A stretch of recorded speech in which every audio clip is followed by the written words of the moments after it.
welcome to the Carlisle Board of Selectmen meeting for Tuesday, March 26, 2019.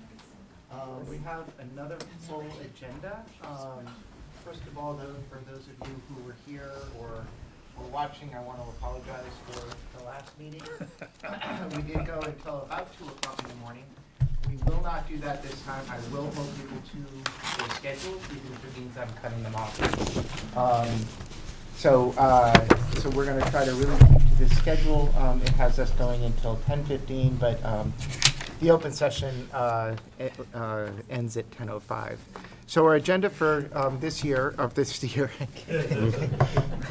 for tonight, is at 7 o'clock. We will be doing community input. At 7:05, there's a request for a one-day liquor license by the library trustees. At 7:10, a request for the siting of electric vehicle charging station at Town Hall. At 7:30, we will be hearing about 2 personnel requests, the town clerk's office and Conservation Commission assistant. At 7:50, we will be reviewing the proposed town meeting warrant articles. Specifically, we'll be hearing a presentation from the Recreation Commission on the Spalding Field study request.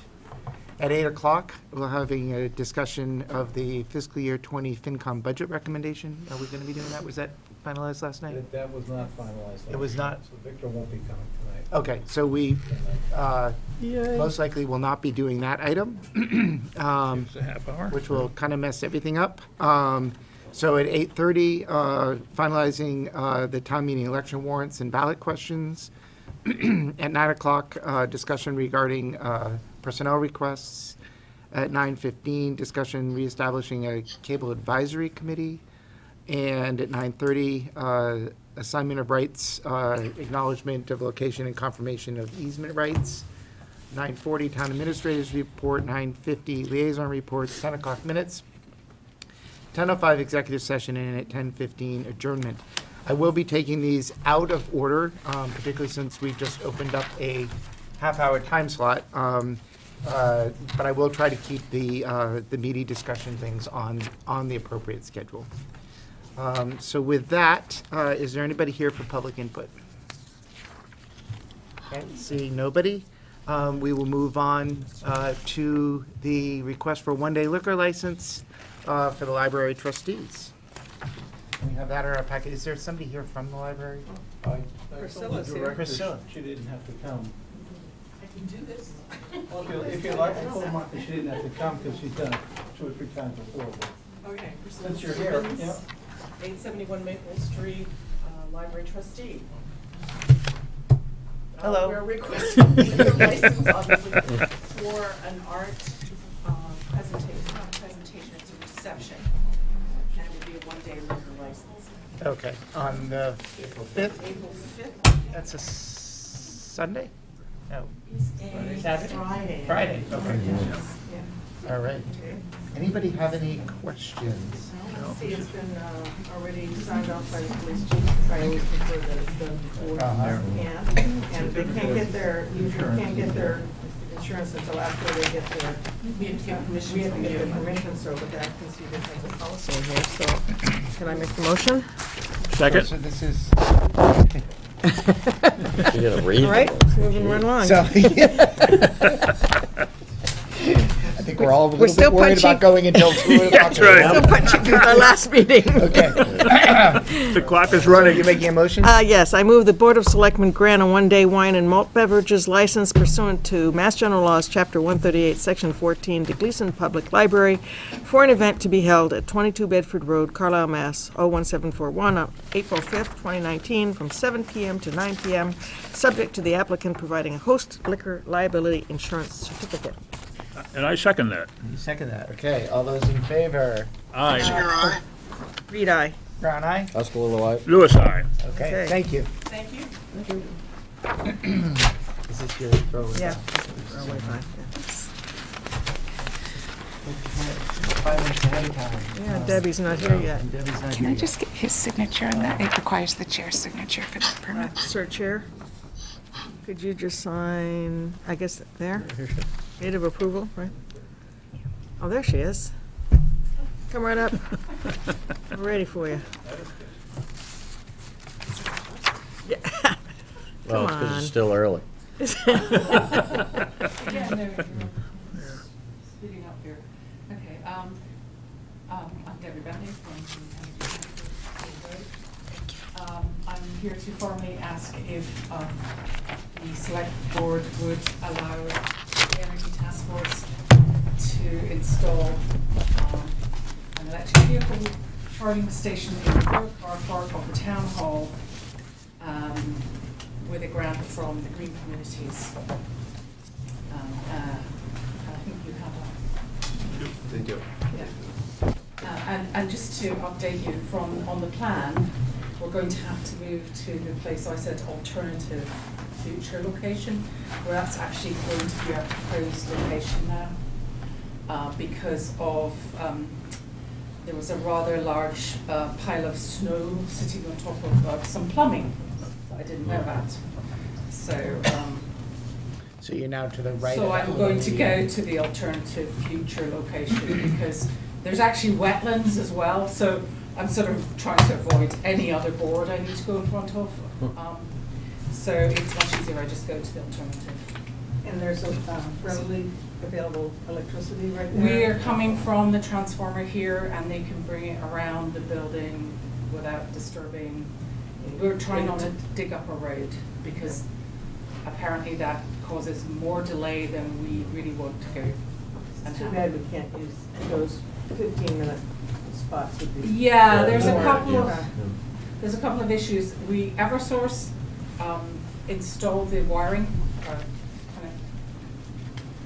connectivity, not connectivity, but connecting for free because they're trying to encourage people to have electric vehicle charging stations. They make money.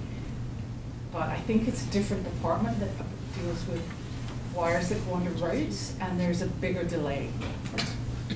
So, and the other thing is that we want if we put it further over here, we can actually have more. They'll have enough for several more stations if we ever require them. Whereas if we go over to the across the road, we'll be taking away disabled parking spaces, and then we get into the whole thing about redesigning this car park, and I'm trying not to go there.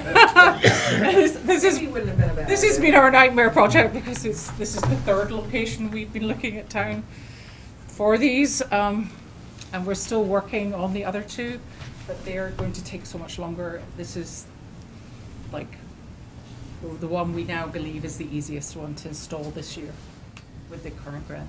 Is this going to be a dual or a single? Yes, two. They all come as two. So I have a question. I mean, I can see, I couldn't see it in the PDF, but I can see here that it's, it takes credit cards. So there's no cost to the town for the electricity. There's no cost to the town for the electricity, and they're also, we will, what they have in Chelmsford Library is that they say that these spots, if somebody parks, if the parking lot's full and those are the only free spots, there's a sign saying, if somebody requires this for charging the vehicle, you'll be asked to move your vehicle. But it doesn't, so those spots can still be used by non-electric vehicles who are not charging their car. But obviously it's like if the spot's needed, they're going to have to move. That's a sort of, and I think we asked Chelmsford Library and they said, I think if it ever had happened once, they'd be amazed. They couldn't actually recall a time that it happened. But it's just, the reason that the town hall hadn't been our first choice is it's a very well used car park or parking lot. But this is our sort of, as I say, it was our third choice because of technical difficulties and historic, well actually it was the trustees' difficulties with the first one. Could you speak up? Sorry. I actually should go over some. No, and I'm not speaking in front of the mic. It's kind of hard because I'm not. No, Mike. There's no mic. Oh, there's no mic. Okay. I'll talk louder then. So, yeah, so what I'm working with at the moment, just to give a bit of a background, I'm still working on the other two locations and even a fourth location with the Historic District Commission. So we'll sort of have got everything in place. So in the future, hopefully, we won't have the same hurdles that we've had this time around. What are those locations? One is the library, one is Ferns. That was our second choice, and we have to go underneath the road for that. And the third choice is Centre Park. That would seem the next logical place. Yeah, I mean, I would think Central Park would be a pretty good one. I wouldn't necessarily be in favor of Ferns, though, because it's such short term there anyway, and it's a commercial. Yeah, I mean, it business. was just when we hit. But Center the Park is a good compromise to that. Yeah, but with Centre Park, we have to get an easement now to get through from bringing the wires under the ground at the Rotary. Because the wires are always on the wrong side of the road. The power is always on the wrong side of the road, so we have to bring. Naturally, That's a right. natural law. Right. Yeah. So now we're in the, it's working with Complete Streets to try and make sure Right. that we can get whatever conduit we need in the right place. And so do we just, you know, do you put two in or do you put one in? And it would seem more logical just to put one in because it's more likely to get power to that side of Bedford Road, I think there's more people that need it than. Mhm. Yeah, I think Center Park would be a great choice. So that takes a bit longer because you have to get easements through people's property and things like that. So Centre Park's the longest term one, and then the other two we'll just keep working. And so this doesn't cost the town anything. It's all part of the grant. There's no cost for the electricity. Yeah, it's charged. And because we the, charge by card. The parking itself, so it seems to me like there probably needs, you know, I totally understand the signs, but maybe that's a timed thing, like, you know, between 8 and 5 or something like that. Parking lot gets really full at night for some of the meetings. Yes. Yeah. And, you know, if somebody were to come and say, oh, I want to, you know, Well, that's it's the idea, you know, I would, you know, maybe the sign could just be between the hours of 9 and 5, you may be asked to move if you don't have an electric vehicle, but I can't imagine that, you know, a night like the other night when this room was full, you know, somebody feeling like, oh, I can just park there by asking it to. Right, yeah. Just an Well, expectation setting That's going, thing. it's interesting that you should raise that because that's going to be up to you guys, because, you know, to decide. Because I then have to go back to the historic district and say, I need this sign and submit the drawings of the sign as well. No, this would just be for the town lot, not for, are we in the historic district? Yes. Yes, just, well, this half of the building, right? No, it's the whole Parking lot. building and half of the car park. Oh, yeah, for some reason I thought The it was paved mostly. part of the parking is in historic Yeah, so districts. I think we do want a sign.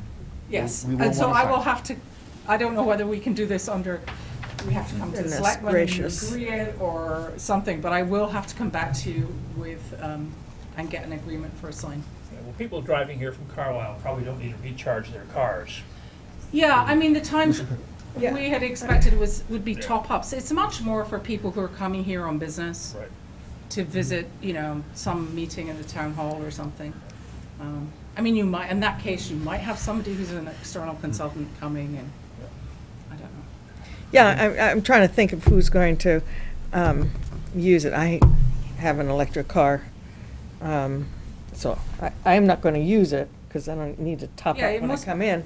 But the other thing is, You might It- want to when we're here for 7 hours. well, the car's We're not not gonna be here for discharging 7 over that hours time, you anymore, know. are we? No, but I'm just thinking, like, I use one in Gloucester because it's 50 miles away. But the thing is that there's things for me to do once. I mean, I don't just sit there in the car. I get to go out, I get to go to a restaurant. Whereas here, how many people are really, and believe me, I'm for these, I have an electric car. How many people do we really think are gonna use this in this town, this parking lot? Very few. Blood. No, very, very, very, very, Clyde doesn't need very it few. either. Very, very, very few. Because he can get he can get the electricity cheaper at home. Yes, I think it's more that at this point, it's a sign that the town is moving in this direction. And as I say, all the other spaces, which were much more, like the library was the logical one because people can go and then go into the library or go into Ferns. That's why Ferns became our next choice. Well, the only reason why you would install something like this, and you'd want to locate them in places where there may be employees Well, who. Okay, that's a different who are- matter, Who are yes. working there. So if there was an Yes. employee who were to start working here, or who does work here, who were to get an electric car, then Well, it it's- gives them the option Then it now. gives the Yeah, option okay. to charge, and the same thing with the school, and that is another thing that kind of makes even maybe Center Park, but it certainly makes Ferns a less desirable location. In fact, Um, have we considered the school parking lot? Well, I think, I mean, I'm staying away from what's happening at the And they have school. and they'll have solar power. Yeah, well, yeah, you do that. Again, that's where I found out there was a different time frame about putting on the wires under the road, and apparently, I would much rather you spoke to Bob Clark and to Jonathan about that, whatever, because they know, they've discussed it, and that's their baby, not mine. so I didn't follow that at all. Well, there's issues to do with when you put the solar power in, and the solar panels won't be actually charging anything.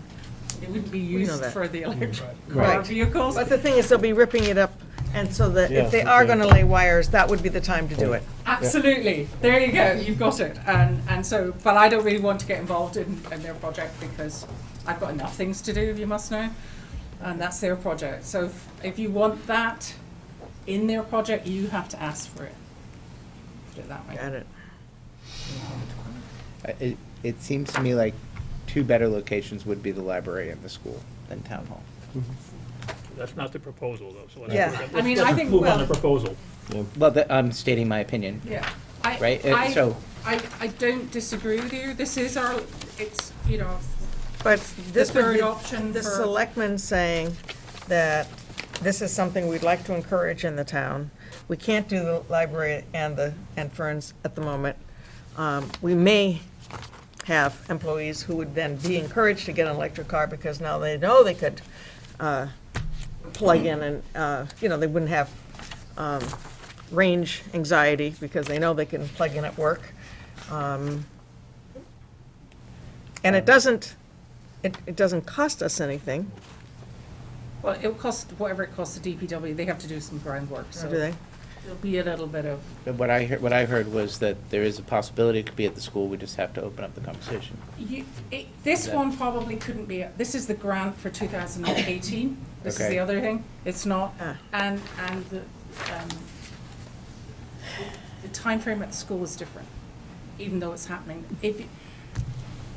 I really don't know what the project is at the school in enough depth to talk about it, but I think if you want to have electric charging vehicles possibilities there, you should ask them now because it is going to get dug up. So if we I'm being approve, very evasive, but I don't want to commit to something that the other guys can't do. so if we approve this one here at town hall, where's the second one going? No, we only have one. So we You only have get a two grant for for the one? price of one. You have one pole and two. Oh, I thought there were two of these. No, we So only have one. So we only have a grant for one. We only have a grant for one. One which will charge two cars at the same time. When does the grant expire? June, and we have to ask for a little bit of an extension probably. I like the way you spell curve. We're So there really trying, isn't, so there isn't enough time, you don't think, to work on the other locations? we're working on the other locations, but that will be with a different grant. Yeah, okay, so it'd be a different grant though. Right, yeah,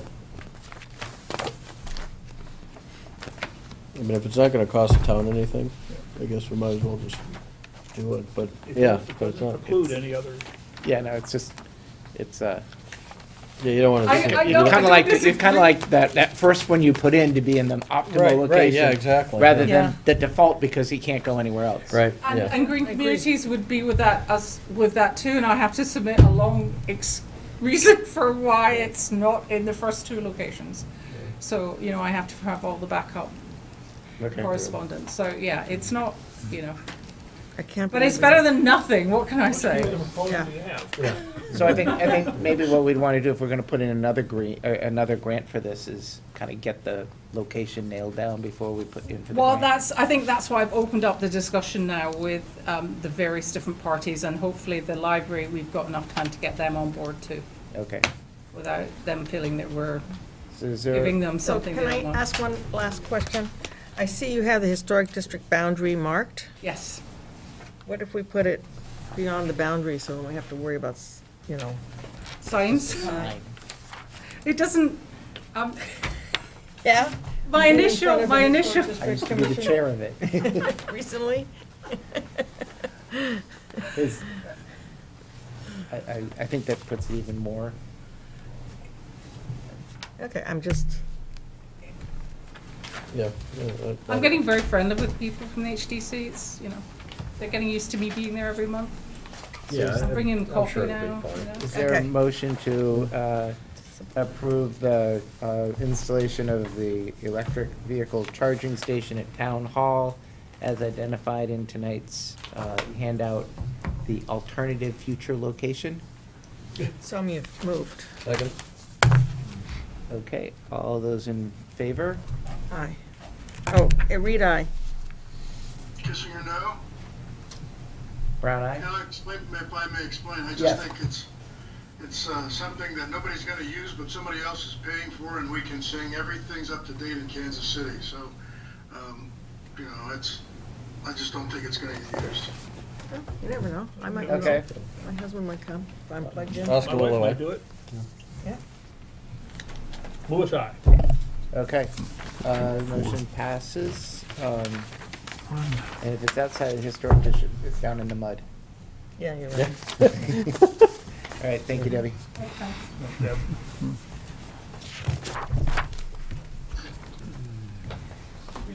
Yes, Mind if we move the chairs out of the way so we Yeah. can see you guys? absolutely not. You really want to do that? Well, Yeah. maybe so you can see us. Well, we don't want it then, no, put it back. yeah.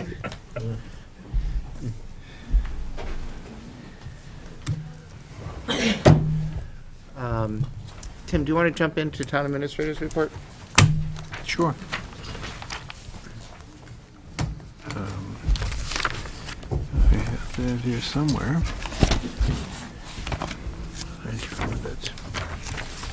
Okay, the first item is that the board needs to name a new town representative to the Minuteman Neshoba Health Group.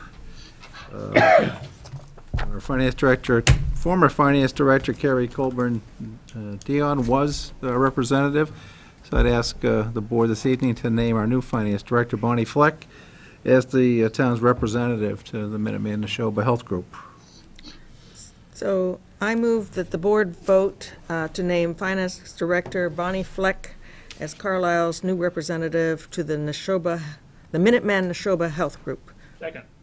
Okay, is there any further discussion? I'm sorry, Carrie, I totally forgot about you over there on the computer when we're having the last discussion, so I'm going to start with you. I was sound asleep, don't worry. Any, Kissinger, aye? Read aye. Brown eye? Oscar Lilloye. Louis, aye.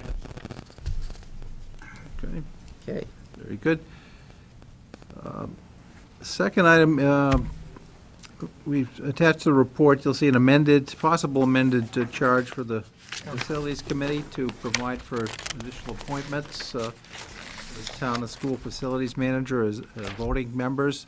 That might, Mr. Chairman, might require an extended discussion, so maybe we could pass over that for now, or Okay. I can move pretty quickly through some of the rest of this. We have a request from the Conservation Commission to appoint Alex Para as a member to fill a vacancy on the Conservation Commission. Mr. Para is a former board member, former Conservation Commission member, and the Commission's very happy that he's willing to serve again. And I think we've attached his request to be appointed and the And we have all Conservation. his documents and Yeah. the request from the CONSCOM. I move we appoint Mr. Para to the Conservation Commission. Second. Do I Any need to further put- discussion? Do I need to put a term in? Yeah, term to expire, it would be June June 30. 30th? Term to expire June 30th of this year, 2019? Is this just an unexpended? Yeah, he's Term? filling Steve Smith's role, right? Yeah, so we'll just come right through. back around, because Okay, He was going to expire on June 30th, 2020, but, so do we, Could we do it until if he's- 2020? It should go until Yes, it- 2020, yeah. it should go to if he fills out his. So June 30th, He's Steve filling- Smith, he's filling a correct. slot that expires in 2020. Right. 2020. Yep. Okay, any further discussion? Okay, all those in favor? Kissinger, aye. Reed, aye. Brown eye? Oscar aye? Louis, I. Thank you. Okay. The next item, it's also, time once again for the board to nominate animal inspectors to the Department of Agricultural Resources. Deborah Thor and Larry Sorley are again willing to serve the town in that capacity. So we ask that you move to nominate them once again. Get a suggested motion. And when does this term expire? We do this annually, so it's April to April, yeah. Okay, April so I just want to add that in there, whoever's doing it. 2020. Okay, I move that Deborah Tower and Lawrence Sorley be nominated for the position of animal inspector, and their names be submitted to the Department of Agricultural Resources for confirmation, terms to expire April 2020. Second. Okay, I just have a quick question before we get to the vote. Why is this not the same as all of our other appointments and nominations that we This do is- kind of post? Is this just off cycle a little bit? I think because it falls under Chapter 129 of the general laws, and Okay. for some reason it's April. Okay. All right, all those in favor? Kissinger, aye. Reed, aye. Brown eye? Oscar aye? Louis, I. Okay. Okay. All right, item number 5, there's an informational meeting here next Tuesday evening on the municipal solar project. And Jonathan just stopped by, so maybe with your permission, Mr. Chairman, he could give us a brief commercial for that informational meeting next week. Would you like to? I can. Okay. Putting me on the spot, sure. Yeah. So yes, we're planning on having an informational session. Well, hold on, Thursday. would you mind just, let's move that mic up to the podium, and then people can, I just want to make sure people are facing that way. We had some problems with people being able to hear last time.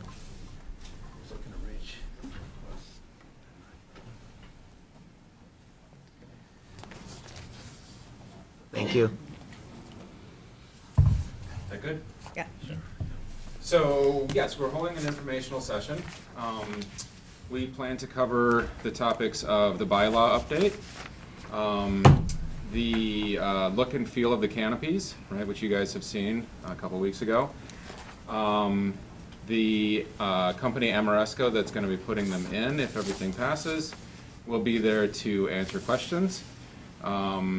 We're also going to be covering the details of the financials. I know you guys had some questions on that, so we're going to try to go through that in enough detail to explain to people how this is a positive for the town from a financial standpoint, in addition to the climate change impacts. And so, yeah, so that's planned for next week, Thursday, I believe, and we're trying to get the word out. I believe Tim's- Tuesday. Tuesday. All right, that's good, because if I showed up 2 days late. Where is it? So, and while I have the floor, just want to make sure you guys got the information about the financials, that, if we're in block 1, block 2, and whatnot, that you had asked about last time. And we did find some wording that will eliminate the hill and Spalding Field, which you guys had also asked for. So I believe we covered the things that you guys asked for 2 sessions ago. Okay. But if you have any other things, I'm here. Okay, great, thank you. Okay? Thanks. Yep. Thanks, John. Okay, so we're going to come back to the Facilities Committee. Right now, we will go ahead and jump to the 2 requests. The first one is additional hours for an assistant to town clerk for $5,839.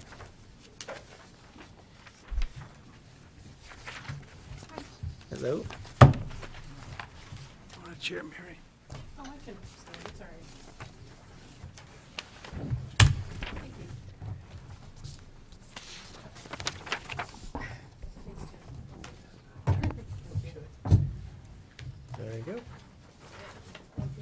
you. Good evening. So what you have in front of you is what I already presented to the FinCom and has been approved by the Personnel Board. So basically, right now, Peggy, my assistant, is working 4 days a week, and I'm requesting the additional hours so that on Monday she would be there as well. I'm doing that because I believe that she can be trained more efficiently. You will have a more added benefit to the position because, you know, the department will be covered at all times when we're open. Is there a little green light on? Usually runs up when the little green light's out, Okay, yeah. sorry.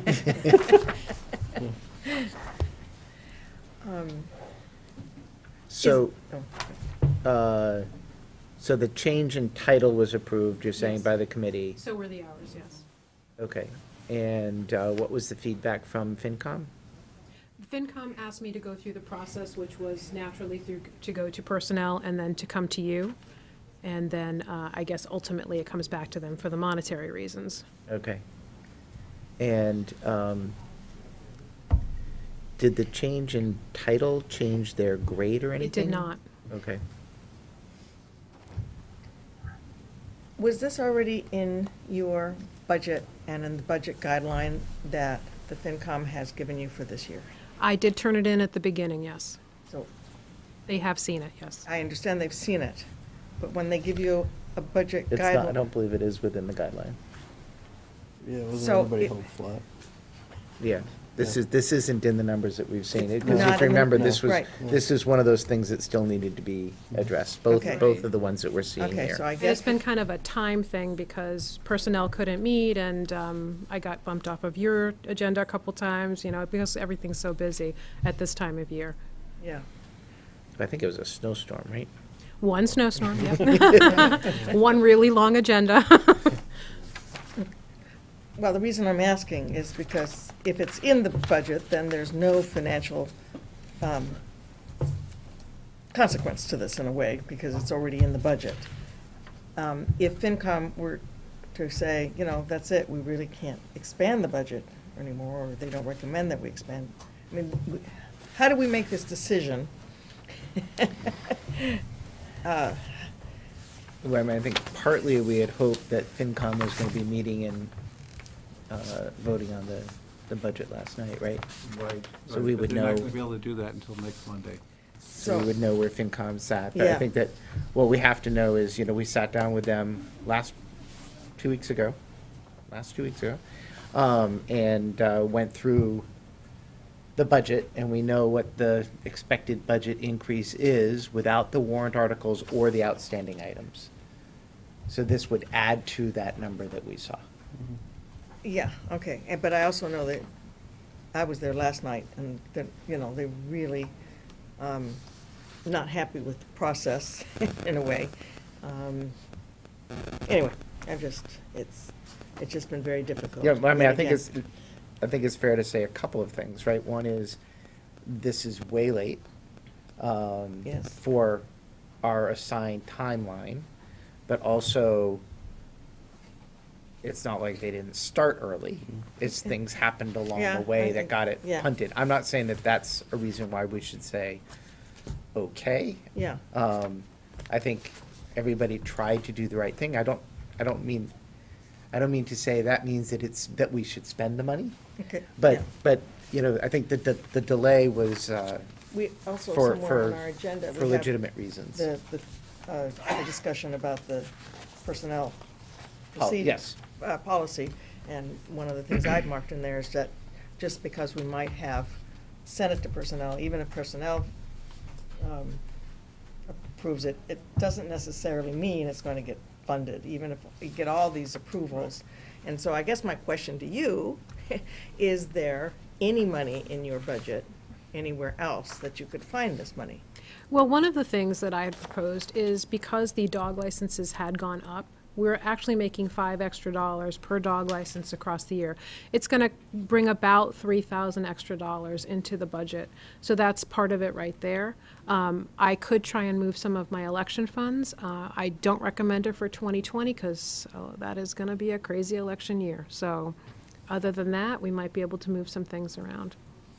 Okay, so I'm just trying to see if departments can prioritize Yeah. their asks. And this is kind of, That's a good question. thank you.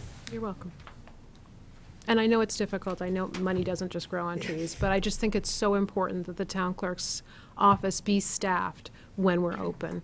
And the legitimacy of the ask is that you're gonna have access to our office every time that we're here. Yeah, so this would actually add an extra day Right, for Peggy. I mean, I'm here. Right, but you're There's not- always right. the chance that I'm on vacation or, you know, Yeah. sick or whatever. On and- vacation? Yeah. Yeah, I know, what the heck's that? So Everybody's I talking about I something believe else. strongly that it's very important to have the office staffed at all times. Well, and I think Charlene's come every year, right? And I don't know if she came before I was on, but you know, this is my third year and I've seen this every year, so. So, but I guess, so what we're being asked, though, is for 5,839, what might that number be? Well, the part about the dog licenses, it's kind of like fluid math. So we are making more, but, you know, I don't know if you can count that towards it because it's a different line item. So that's one of those kind of. Is it earmarked for anything? I mean, does the dog? Does it just go into the general fund? It just goes into the general fund, so I don't know what the, And if everybody in town just actually paid their dog license. exactly, like half the people we'd be in town good, don't- yeah. Don't register their dogs. I keep meaning to get in. You got till April you can 1st. do it There's online. my community service advisor. You can do it online, right? Yes, you can. You can do it right now, using the town's Wi-Fi. Yeah, you could. All right, so, we're about ready to also hear about another one that's $10,000. Um,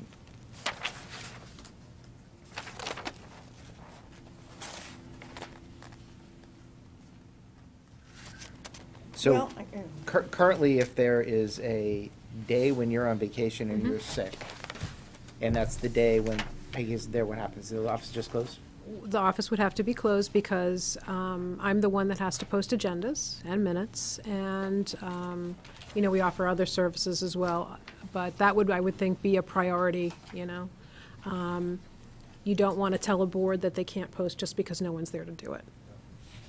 And there have been times, I know when I needed a notary public, and there was Right. nobody in the town hall to be a Right. notary public. I had to go to Rollins Insurance to get a notary signed. So I guess I'd like to know, you know, I guess before I say yes or no to this, I'd like to know, what can we get that number to? Is there a way it can be absorbed somehow? Yep. How can we find that out, Tim? I think we'd have to talk with the finance people on that and see what, you know, where it might fit into things. I think, I'm not sure where we'd find it right now, because as you say, the fees go into the general fund, so it's not, those funds aren't directly available to be used for personnel. We can find that out, and as I said, the finance committee's not gonna finalize the budget until next week, so, you know, there's an opportunity to, you know, if the board is so inclined to make that appeal to them. And one other thing I was going to point out, the change in title is important because now as an assistant town clerk, you know, the assistant can stand in the shoes of the Yeah, you clerk can- when she's Yes. not Do there. more Right. stuff. And she can do more, you know, official acts than someone who's just an assistant to the town clerk could not do it. So that, you know, I applaud Mary for making that That's kind of a simple separate change, issue, but. though, because but it was- doesn't change the salary. No, It's no, it the doesn't, hours that but, are changing yeah, the salary, not the but title. it was a So. needed You change. should get a mini-me on Mondays. So. Well, I The think, only other way to do it would be to reduce the hours but have 5 days. With reduced hours for 5 days. I don't know. that's certainly, that's another way of skinning the cat, that's why. Yeah, yeah. I don't know if that's been considered. I don't think so yet. I would hesitate to say that was a good idea because I think my department is probably one of the busiest in town hall. I would say so, too. And I think as a first point of contact information, it's always busy, even after 3, you know, so. I only bring it up because some employees would like to have that kind of flexibility to That's correct. have a shorter day or more time off in the morning or afternoon kind of thing, so. Good point. Yeah, so I mean, ultimately, I guess, yeah, if we can find it somewhere. I mean, but And this if we isn't, could get a better estimate of, this isn't going to FinCom and saying, hey, increase Yeah. the budget. Right. You know, it's where, you know, are there other things that the, you know, the town clerk's office is doing, like the, right. you know, it's not like, oh, well, there's extra money from the building inspector, right? It's, are there other things of the services that the clerk's office is providing where we might be able to offset this in some way? Yeah. Okay, okay. I don't want to put Bonnie on the spot, but I think that's something I want to talk with Priscilla and Bonnie about Yeah. between now and next week. Okay. Yeah, and even if it's an estimate for a portion of it, you know, just, Yeah. because, yeah, I mean, it's gonna be hard to guesstimate, but, well, I guess you can kind of have a ballpark, right? Because you have the history of what the licenses cost and, or how many people registered their dogs, but, yeah. Well, So she's at 32 hours right now. And she's No. at 24. and I'd like her to be 30, yes. Yeah. So it's not 8 hours a day? No, Yeah. What would the hours be, 9 to 3. 9 to 3? Yeah, so pretty much a core set of hours. Any other questions? Carrie? No, thank you. You're welcome, and thank you for consideration. I appreciate it. Thank you. Right. All right. Additional hours and a grade change for Conservation Commission Assistant.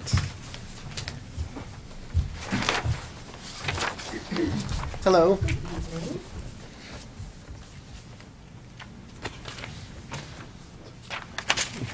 I just want to make sure that I ask you, because you're facing this way, just want you to speak up so that people behind you can hear. We had a lot of problems last week, I think because of the, or 2 weeks ago, I think because of the new higher seats.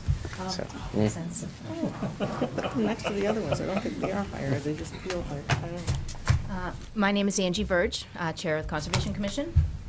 Sylvia Willard, Conservation Administrator, and Dan Wells from the Conservation Commission as well, joining us tonight.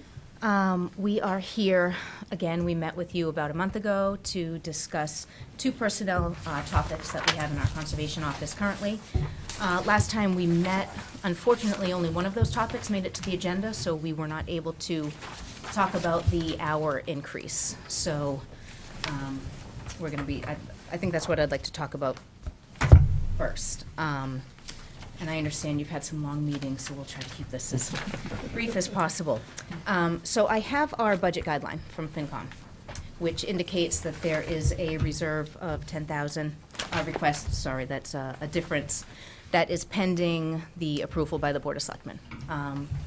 The hours that we are requesting for our administrative assistant, who currently works 30 hours per week, and we are asking for that to be increased to 35 hours.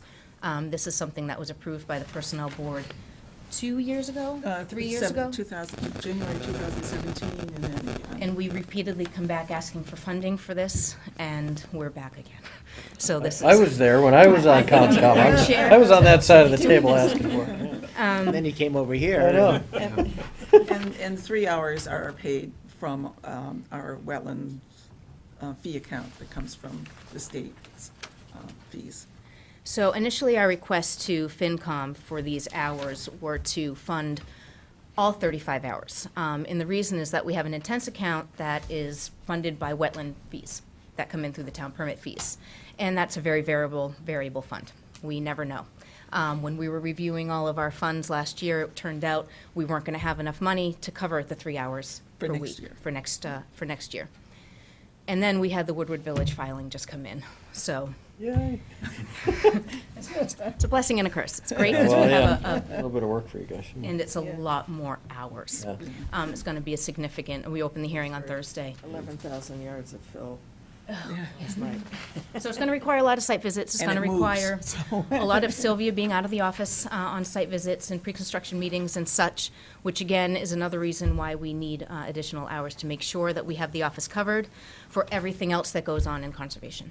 Again, this has been approved by the Personnel Board. We went back again in January after going to, and again, I can't remember which side of the, we're like a hockey puck, going around to various boards. It was recommended we go, FinCom wanted us to go back to Personnel Board to get a continued recommendation, and they agreed still. And actually, you know, we're surprised we weren't asking for more, especially with the Deer Committee hours that were put on our office as well. So we're still here for the 35 hours. So I think my question is this 10,000 still allocated for us? I mean, how does that work? I don't know what you have in your hand there. Okay, I'm sorry. So our Conscom budget guideline from FinCom? I see it. Yes, you may.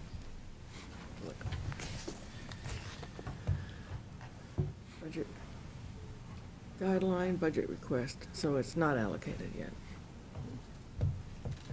Yeah, no, this is not in your budget. Okay.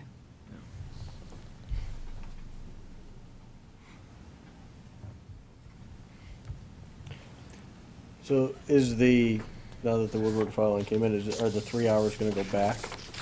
Yeah. So Yes. that'll come off of the 10, Yes. 766? Yes. Okay. And We what- now what- have the money for the 3 hours. Yeah, so what is that? What? Depending, and it doesn't matter which grade she's at, grade 5, Yeah, grade 6. yeah, so what's the dollar amount for that? Did you calculate it? So we have been swirling in numbers all day. Okay, so wait a minute, so it's, I how many think these hours are her increase is it? notes. 5 hours? So it's a 5-hour increase? Right, 5-hour increase. okay. Yes. So we're We would- looking at, it would be less than half, right? So it'd be 60% or 40%? If you're going 3 hours, right? Sorry, my second grade math fails at this time of Wait, I'm night. sorry, so I was looking at that, Currently- are you saying this 10,700, it includes the 3 hours that was coming out of the? Yeah, right? The other account? So the three's gonna come So back back out. that out. Yeah. Yeah. Because we can now So- cover that. So, Oh, you can now? Can Yeah, now. we Yes. can. Ah. Yes. so I'm just gonna do Okay. this. I was working Okay. with Prizzle today, and she said she reported last Monday that we Yeah, couldn't. so it's 40% is what. But we now can. 4 Okay. carry the 2, So, and so 6. how much is carry that, the the 2, 3 carry hours? 30 carry the Come 6. to of the 3, 10,000? 4. Um, That's what he's trying to figure out right now. Yeah. Sorry. So it's 43. 6 and change will come out, yeah, so it's like 4,300. 4,300 is the 4306.40. 3 hours, and then the 6, No, the 4306.40 would be the 2 hours, because it's 5 hours, right? 3 come out. Right. What is it? 4,200 is Four- right, what we have 4306.40. slated Yeah. 5 and a 10 to is cover. Mhm. okay. So you're asking Three then comes for out, that's 6466. Yeah. Yes. No, it's the other, leave them 4, yeah, 4306. Uh, Yeah. You're asking for 4,200. Well, 4306.40. so we have the other, You're asking for 10. Oh, you still want the 10? no, I think actually. they're asking for 7 approximately, yeah. approximately About 7,000. 7, oh, okay. But I thought that we were adding 5 hours, right? 5 hours? Or is it 8 hours? It's 8 hours, 3 of which were So paid. General fund now has 27. 27. You add 5 and you'll get 32 32, and we can fund 3 more. to make To the make 30. the- Oh. Double Oh. counting. Okay, Yeah. say Gotcha. that again. The general fund, Okay, so you still want- Currently funds 27 hours. well, your budget, in other words. Yes. Currently funds 27 hours. You have 3 hours in the intense? Yeah, so we So do- that makes 30. Right. we're And you asking are for- now asking for an additional 5. Okay. So the full 10,766. No? Oh, okay, all right. 7,000 something. Yeah, The so hour it'll be, yeah, so increase. it'll be, Right, It's about, too late for math. it is. I mean, I came up with 40, Roughly 47. $7,000. Yeah, it's like 7 grand, for- okay. And do we know what So percent 5/8. change that means on your budget? Use a freaking What calculator. percent increase is that on your total budget? I mean, I need to know a number, I need to know what the total budget is Bring and my what that calculator. number is. You- 67,2875. You got yours Did the out? grade change impact the budget? Okay, so this We is our haven't second. gotten there So we had, Yeah. so that was, so the first thing was the hours, and I know that that's something that we have just been working on for years. Then we talked about the grade change, and we figured why not get all of our personnel requests in, done. So we did come to you, you said, go ahead, go to Personnel Board, but we're curious what the budget differential will be between the grade 5 and the grade 6. We did go to the Personnel Board, and I don't know if anyone's ever sat through that process of regrading a job description, but it is pretty impressive. The matrix that they use and the scoring techniques, and we were there for about an hour. Lots of questions. It's not subjective, it is very, I was impressed. So they did ultimately determine that with the added responsibilities we need in the office, that it was a grade 6. So, I came up with 4 scenarios, and these are numbers from Prizzle today, so I'm hoping I got them right. I'm not an economist, I work with plants. Transferred through me, from Prizzle through me to her. And so I You weren't doctored in anyway, were they passed through your inbox? So the 4 scenarios are nothing changes. Obviously, there's no change in budget. If we did just the grade 6 increase, and this is considering that we are still covering 3 hours a week out of our intense account. Including the increase. So that, no, it would be The just grade 30 6 hours. We're just talking, right, 30 hours, just a grade 6 increase. The differential would be $2,270. 2,272? My point 2227. was that the hours that you're covering out of your own would cover at the new grade. Yes. Okay. Yeah. Right, so going So from that's 4,200 a 30 week, we would be hours. covering 4,436. Right, so Okay. we would, yeah, All right. the grade change would, We can cover the grade change extra the 3 hours from our intense. Right. Now, not last week, but now. so then the third scenario is we only increase the hours and we don't touch the grade. And that would be 35 hours. We would still continue to fund 3 out of our intense account, asking general fund to fund 32 hours. And that difference would be 4,700. But Prizzle came up with a different number, so I think we need to check the numbers. I think we need to double check. Priscilla's probably right, though. Right, Yeah, right. yeah. I know, but okay. And hers was in, She was here. sorry, these numbers here. So the difference, she's saying, is 7,000 from one wage to the next. But I don't know if she's considering any of those intense Yeah, account she is. numbers. Yeah, She they were is. the intense number. Well, that would,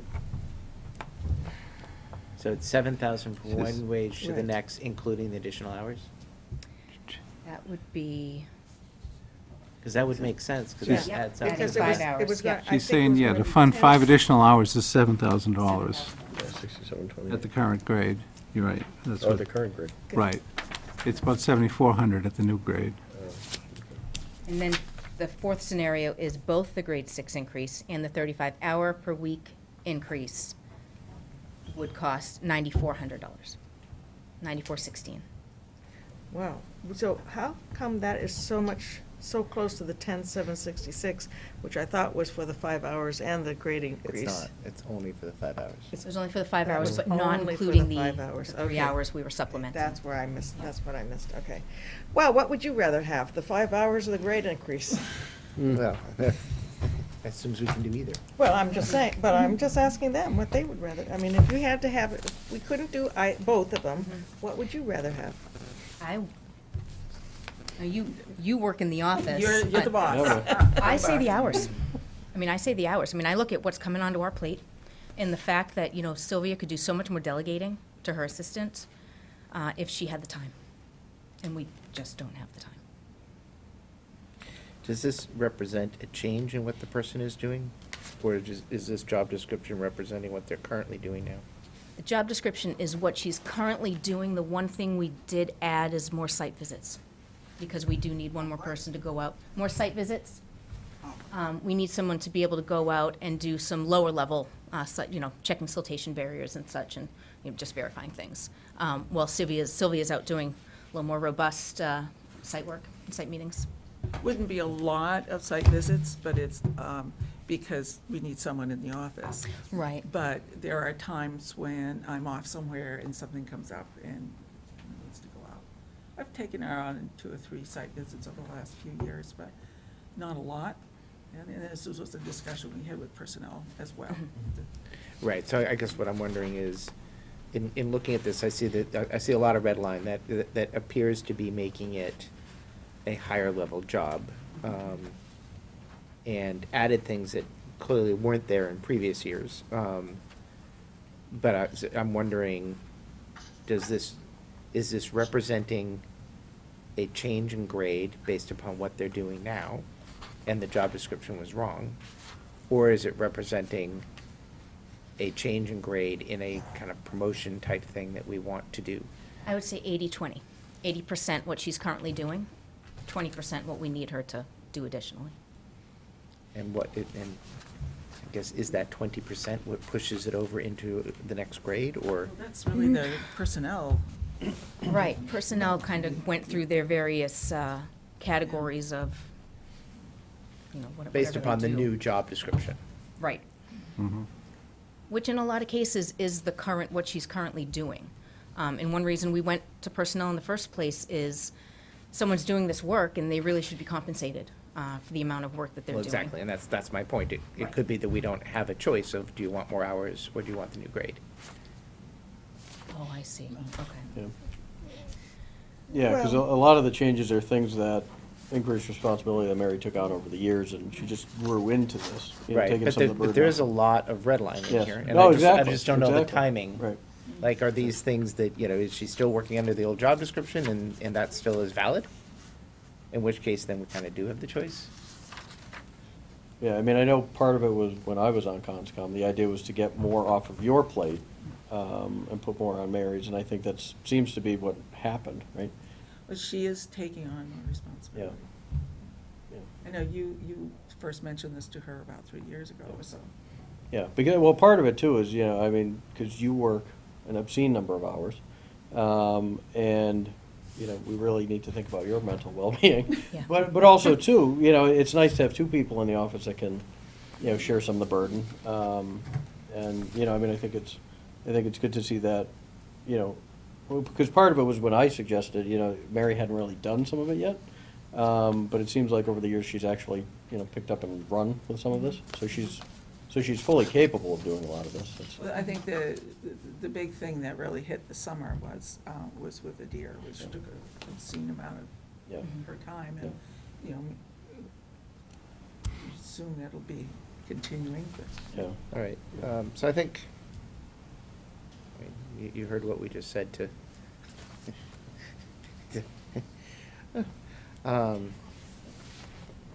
I just want to also say that, was it 3 years ago that we had when did the personnel board have the kind of the grade over? That was implemented in 2016, I believe, yeah. But it was performed like 5 years before that. Yeah. A couple of years, yeah, That was 2014 okay. study, yeah. but- Okay, Yeah, well, so it's I still think what implementing. we really need is another town, or a regular town-wide grooming of those things, because this is just 3 years after the last one was implemented, Mhm. and it kind of catches, it's higgledy-piggledy, which bothers me. It was longer ago than 3 years, though, that the grade change. Maybe- Yeah, I think it only got implemented 3 years ago. Oh, okay, all right. I think I'm it sorry was- to interrupt you. Yeah, That's no, all right. well, okay, but the thing is that, and then one gets it, so then the other, Yeah, it should be it's- more of an ongoing. It needs to be an ongoing Yeah, thing, and we're gonna right. have to set some policy at a certain point about how often this gets done, and then, and it is true also that in a lot of organizations, that people do grow in their jobs, they do learn stuff, and they don't necessarily get a promotion, and they don't they might get some little raise or, so I'm way more in favor, frankly, of giving the hours if they need the hours than of kind of growing that job necessarily at this point, until we have another townwide review. Would that take a couple of years? I mean, that costs.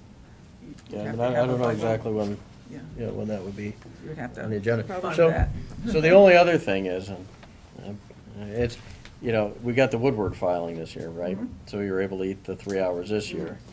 Gotta hope for another big filing next year. I mean, it seems to kind of be the thing, as every year we seem to get something. Or, because that'll be back next year, the 3 hours will be, if they don't get something to cover it, this is one of the reasons I hate funding out of intense accounts, because you never Agreed. really know. So that's just something to consider, you know, that those 3 hours will probably be back next year or the year after, you know, unless there's something big Of enough. course, it also means that they'll have the 3 hours they'll need to spend on that particular project, because that brings work with it. Right, well, that's So just it, yeah, yeah, If they yeah, I don't mean, have the it's- project, then they don't need to do the work either, by the same token, you could argue. Yeah, right, but, just- you know, it's, in a couple of years, we're not gonna cut the hours, right, or would we? I mean, we Well, don't, I don't that's- think we cut hours, I right? mean, I think an example of the kind of work it is I've probably been on the site now since December, probably about 8 times. And we're just getting the filing. That was just for the Yeah, those are wells. prep stuff, yeah. Just for this little tiny piece that's the wells. Right.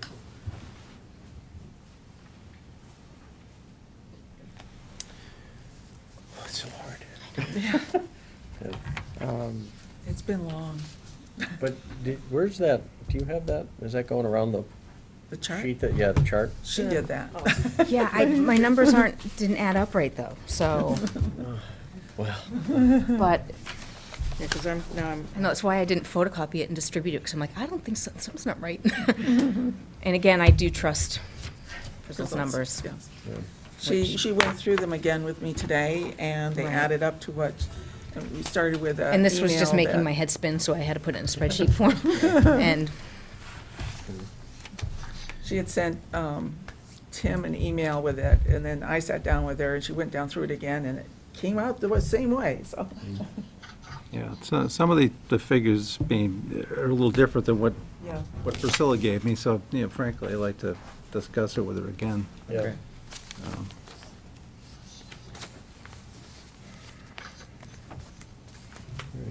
I'm not sure that that's, Yeah, so can we get Right, firm numbers right. from Priscilla? mhm, Yeah, yeah. because we have another week. yeah, okay.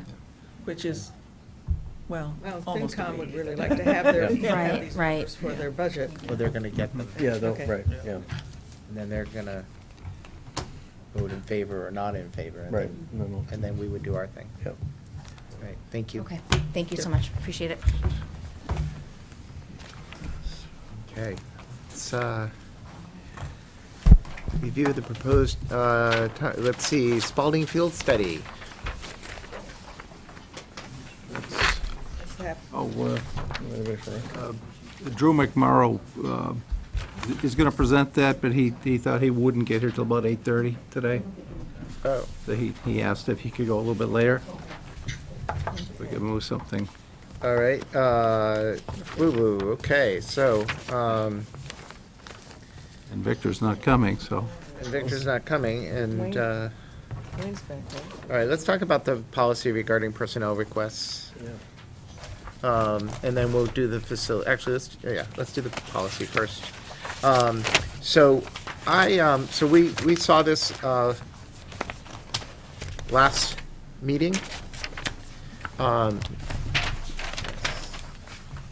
Some may remember that we did.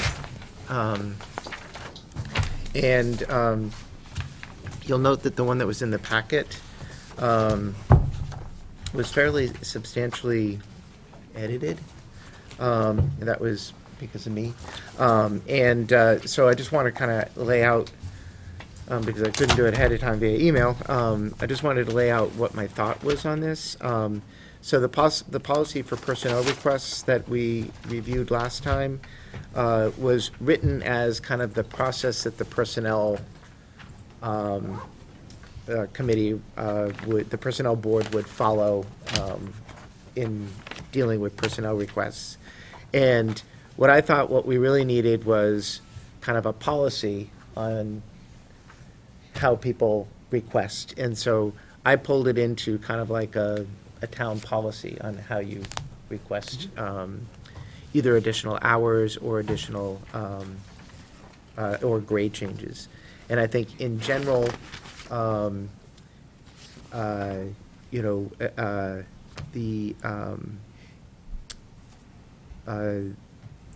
are timelines in here. Most of it I kept the same as what we saw last time.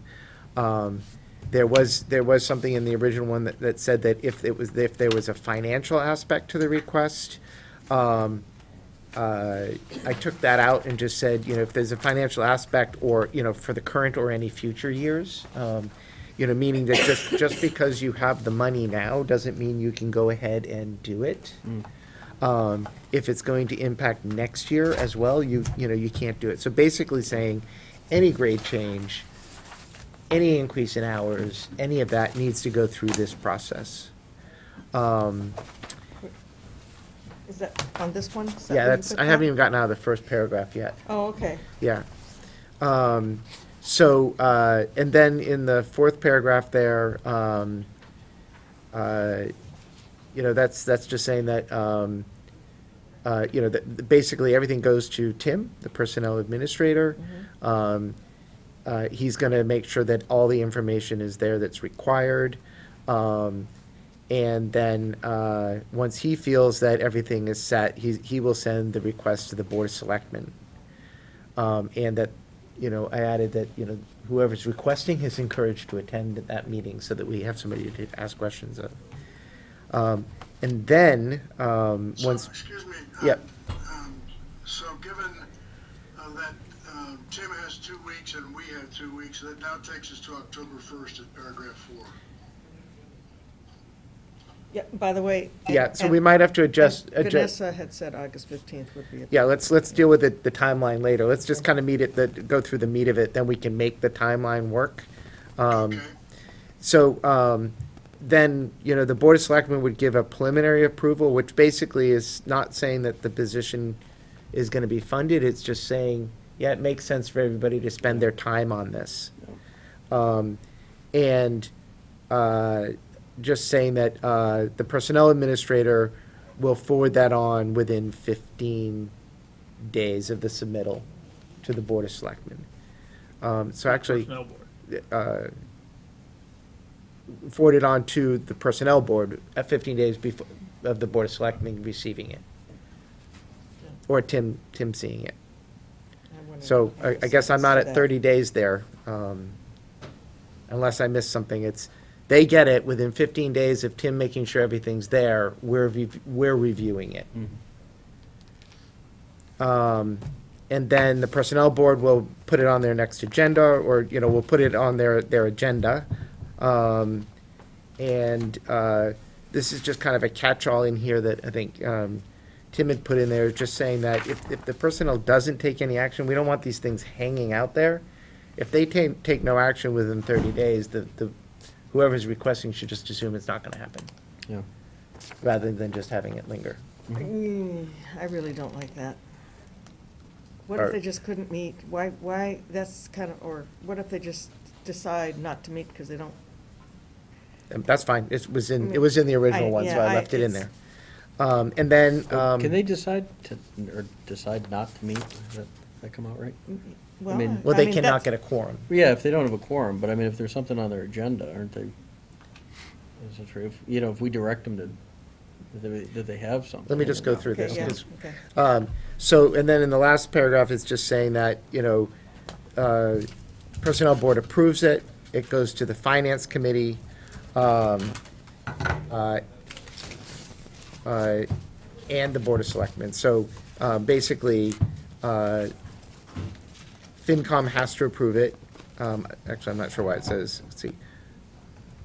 First of all, I think it should say if the request is approved, not when.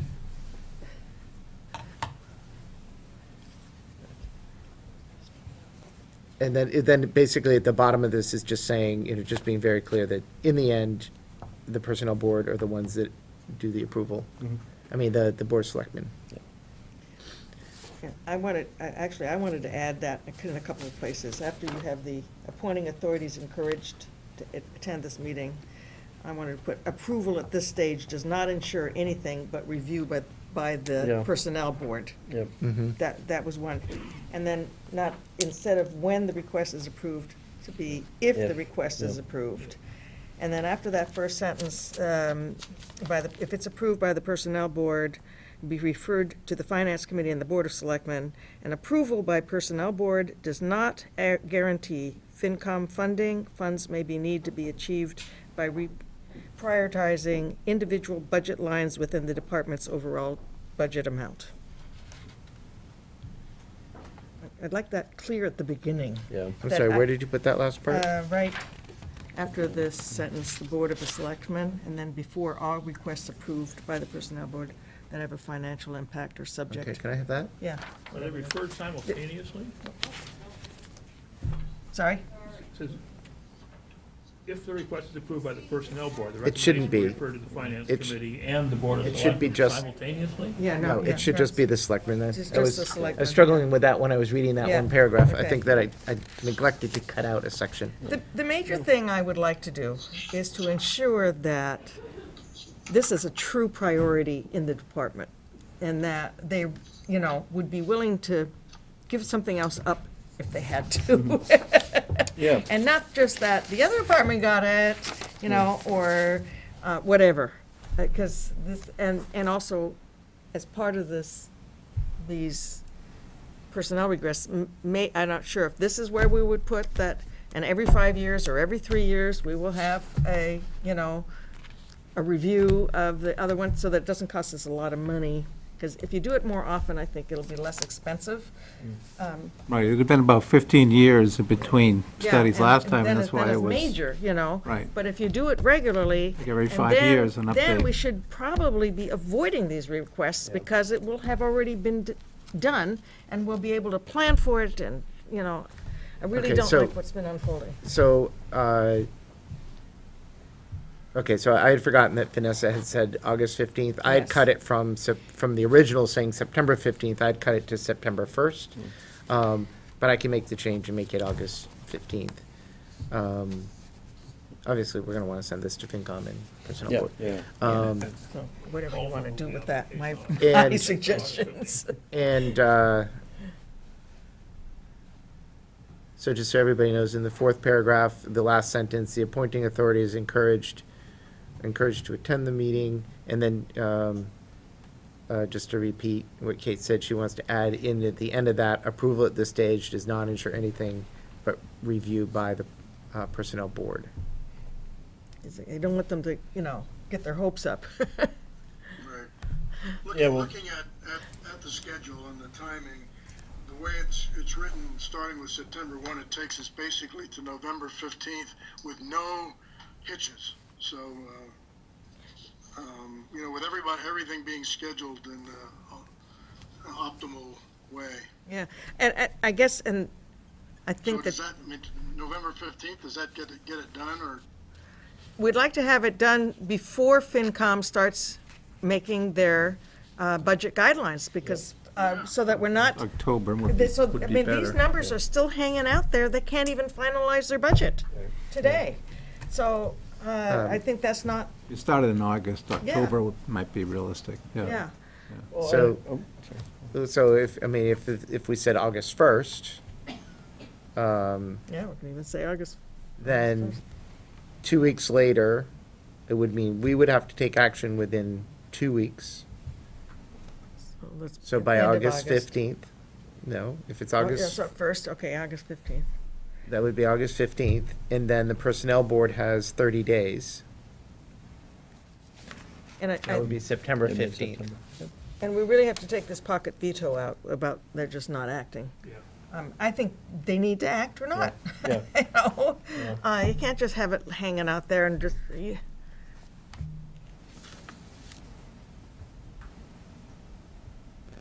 Yeah, because that would just add to the confusion. I mean, part of it this does. policy is to remove the confusion, right? And I think also, too, having a shortened timeline, it really makes sure that the boards have their ducks in a row, right? I think- So yeah. they're coming with a succinct plan, and it has to move through that process. It's, this was created initially by the Personnel Board, right, Tim? I did that for the Personnel Board, yeah. And so, but I think that not saying it has to be in there, maybe there's a different way we can address it. But I think that this was basically addressing the CONSCOM Yeah. clerk issue of if it has, if it hasn't made it into the schedule by a certain time, it's too late for that fiscal year. Because we're in this situation now because it wasn't able to make it into the schedule. Yeah. But what exactly happened? I mean, the CONSCOM thing's been going on for a couple of years now, right? So there was clearly some sort of miscommunication. Because they maybe Tim can had all the is on it. information last year, right? It was basically the same request last year that. Right, it wasn't added to the budget, right. The FinCom declined to fund it. Last year. Even though, yeah, a year ago when personnel first approved the request. And we declined to fund it. Yeah, Right, we right. declined to fund it. It was Yeah, pending, yeah. pending. Right. They make a Available budget, recommendation, and we the decide budget what's wasn't in there, available. and Yeah. we decided not to put it in. Right. Right. But what I'm saying is though, this year, there was really no change. I mean, they updated the job description, right, but that was more for the grade. I think it went And as a it- packet, and it didn't get before the personnel. Yeah, board, so, but right? that was because the personnel board, They were asked to go through the process again, even Yeah. though they'd been through it last year, and that's what they did. yeah, but the Yeah. personnel board had issues with quorum, right? Right, Yeah. right, they Last year, didn't, yeah, So, I they mean, didn't that's what finally dragged act this on one it out. until, Yeah. yeah. But there's nothing to say it's not gonna happen again, so. Right. What do we do? And I think what Tim was trying to do here was address that. Yeah. By saying, if it doesn't make it in by a certain time, it's Mhm. not going to be in. That kind of puts the fire under the personnel board. Yeah. Yeah. I mean, it can be longer than 30 days. Yeah, I think it was guess- 30 days because everything was starting on September 15th. Yeah, yeah. Right, I mean, yeah. I guess We my can- question then is what happens if the personnel board can't meet? What if we have the same sort of situation? Right, it's not really the requesting board's fault, Yeah, no, I agree. so. On the other hand, even if the personnel board says, yeah, this is great, you know, that, they are not the Oh, yeah, approving right. authority. No, So I that's why I agree. wanted to specifically say that even if you get personnel board to say, okay, Mm. give their blessing, that doesn't necessarily mean you're gonna get it funded. Right, and we're gonna Right. put that in here. Yeah, Okay. yeah. It's That more makes of, it it's crystal more of what clear. happens if the personnel board can't meet. But- That's Yeah, what we yeah. need to address. Right. Well- Do we put something in here to address that? Or, you know, I mean, it's, Well, you know, we have it's to kind of give them some unfair recourse. both ways, right? I mean, it's unfair, it's unfair to the people requesting the person, the hours, if they just don't know, and then at the end, they don't get it, right? Right. But it's also unfair, you know, to FinCom and us to just have this thing that's still out there. Yet Personnel Board has a lot going on and they don't have enough people to Right. be able to hit a quorum. Right. And we tried to change the size of the board, right? And they decided they Well, I didn't went do the wrong that. direction. Well, it's still a 5-member board, they have 4 members now. So, but we did change the composition of the board now that, I believe that, members of other boards can now be a member of the personnel board if they so choose. That was a change at town meeting last year, yeah. You didn't want to be the. Right, but we didn't, you know, because we had thought about making it only 3 people so that we Right, wouldn't run into and this they problem. thought, keep it at 5, but, so they need another member, yeah. So- And, well, and then the other idea is we could make our personnel director an official member of the board. Well, but I think, yeah. So that's- You don't look overly. That's thrilled another about that. discussion. That's the discussion about the on the- facilities committee. I Yeah. think that's also going to come up there. Well- It's really difficult Yeah. to have an employee be a voting member of a board. Well, So ex let's, officio means they're let's, not voting. let's, doesn't solve the problem with the personnel Yeah. board though, right? So, do we want to address what might happen if the personnel board can't, you know, do we want to address what happens if people don't hit the schedule? And I think that's what Tim was trying to do with this Yeah. draft. Yeah. We can strike it, in which Right. case it's still, you know, we could run into the same problem we just had. Yeah. Yeah. Or, Well, you don't want it to be an automatic approval, Right. right? Well, Right. can it default back to the Board of Selectmen? I mean, ultimately, if the personnel board can't meet, right, can it just default to us? yes, do we have the authority though? We wouldn't be able to do a grade change, right? But we Yeah, I could do would- hours, right? I think we could do Yeah. those sorts of things. Can we do hours? Maybe. Well, maybe it could default back to the personnel administrator.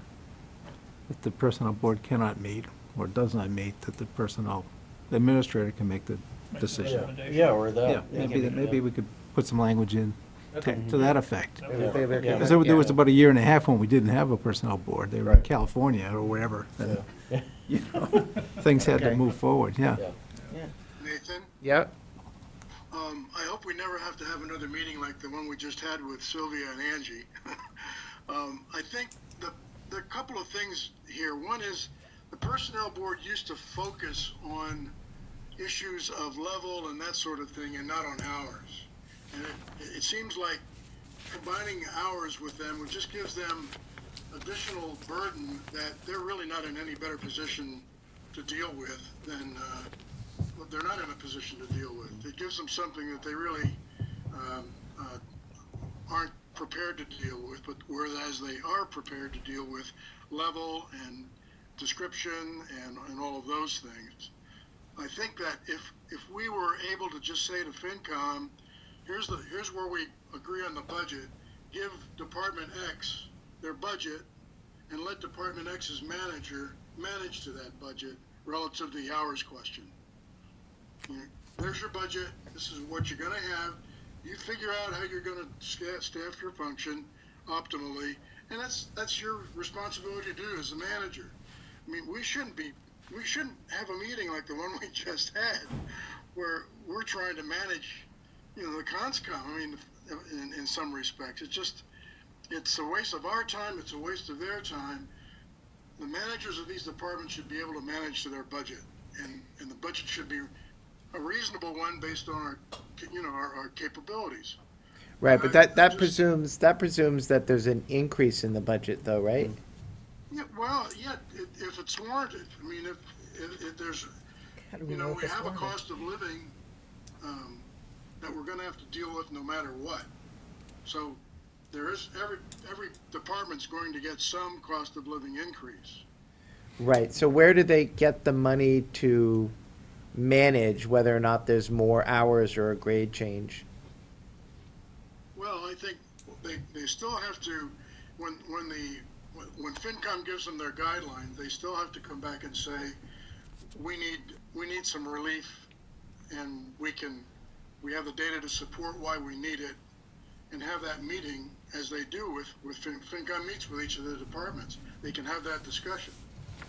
Yeah, but So isn't that the process we're going through right now? I mean, it's not FinCom's decision whether or not they're getting that extra money or not, right? They're just making a recommendation. Ultimately, we have to decide what goes in the warrant article. So we have to know that it's additional hours or a grade change that we support going into that budget. Right? Because, I mean, I think in the end, the balanced budget at the end is our responsibility, not FinCom's. yeah, no, you're right. You're absolutely right. And grade change and hours are two independent. Yes. They are, They should and not be, they should not be and competing I was, with each other. yeah, I was, I mean, in the last meeting when we went through this, Vanessa was here. Initially, when we were talking about this process, it was just grade change and, and position, but hours were something that, I had believed that they, they didn't do. They didn't look for, workload and things like, and, the requirement for that person to be there. But what Vanessa was saying 2 weeks ago was that they actually do that. Is that right? That's accurate, yeah. Yeah, But so maybe they that's an are area- now looking to see if it's a legitimate request for the number of hours. But maybe they could opine on job descriptions and levels and grades and so forth, and maybe the personnel administrator, who's closer to the staff and could make the recommendations regarding hours. Maybe there's a way to kind of bifurcate it. yeah. That would be a good idea. That way they don't get conflated. Because they're not in a good position to know Yeah. really what the day-to-day is like. Yeah, that's a good point. Okay. So is everybody okay if I take back Kate's changes and switching some of this to, fall back on personnel administrator and the hours and take another stab at this and give it to Yep. Tim? Yeah, that's a good idea. I just have one other one other thing, and that's where you were talking about, even if you can afford it this year, you know, we might not, you know, fund it or approve it. Yep. That kind of thing. And I think that's really important for us to kind of remember, and I didn't really pay attention to that, but, I can make that a little bit clearer. yeah, I don't know. But it's, you know, it's really to get to the, you know, you can't just increase somebody's hours because Just you happen because to you have the have- money You now. have it in your budget. Right. You know, You it's still like, have to, yes, okay. it's, you know, you are, as, you know, it's almost exact opposite, Carrie, as to what you were just saying, is, you know, they are managing their budget, but they can't adjust a person's hours or anything based upon the fact that they have the money without going to Tim. Yeah. Yeah, yes, okay, so, but that's. Because then we own it, right? Yeah. Exactly, unless it were, I think we should have, though, some flexibility to be able to say that from maybe, you know, this month to that month, you can have those extra hours for your department because you need it then, but that should be Tim's determined, and it's not Well- that they can do it willy-nilly, they still need to get permission from somebody, but it's not gonna go to the personnel board, it doesn't necessarily have to come to us. And if they have the money in their budget, I don't see why we couldn't authorize. So the last sentence says, requests for additional hours due to emergency or temporary need are not subject to this procedure and will be handled separately. I could just add into the end of that through the personnel administrator. Yeah, Yep. okay. Okay. Yeah, then I'd be happy. Happier. I'm never happy. Okay. That was good, that was good work. I don't see Drew yet. All right, so, Okay. it's almost 8:30. Let's discuss the Municipal Facilities Committee, and then we can jump into the warrants. Come Want on, me to Gary. take it, or you want to take it? On the facilities Yeah. committee, number of weeks ago, through Kate, who's the board's representative on the facilities committee, there was a desire to make both facilities managers at the school and the town official members, voting members of those No, ex officio, committees. non-voting. Non-voting. Ex officio, non-voting. Oh, members. okay. And so there's a draft, a markup of the charge of the committee there. In between meetings, I did have the opportunity to discuss it with town council, who felt that while there was no real conflict in a legal sense, that it wasn't necessarily best practice for towns to make employees members of committees, that there could create a certain awkwardness or put employees in difficult positions if they're serving on boards, committees with maybe members of their own appointing authority or other members of other committees, so they might be reluctant to express their opinion if their boss, so to speak, is also a member of that committee. So it, kind of a cautionary note from town council that, you know, it might not be the best idea in the world, but there's no prohibition to doing that. I do think that we did add the school facilities manager some time ago as an ex officio member of the facilities committee, and there's I guess a desire to add Steve Bastek, the town facilities manager. Yeah, Jerry Lehrman, the chair of the committee's here, I don't know if you want to include him in the conversation. Don't count toward a quorum and don't have voting, then I don't really see what the problem is. It kind of formalizes their relationship to the committee. Oh, yeah, Jerry. can you- They can't hear you, so you Yeah, have to come sorry. up to the microphone. Our goal was to kind of formalize the relationship to the committee of both of the facilities managers and make it more formal that the expectation would be for them to be at meetings. Mhm. If they're ex officio members and they don't get to vote and they don't count toward a quorum, I don't really see how that creates a conflict.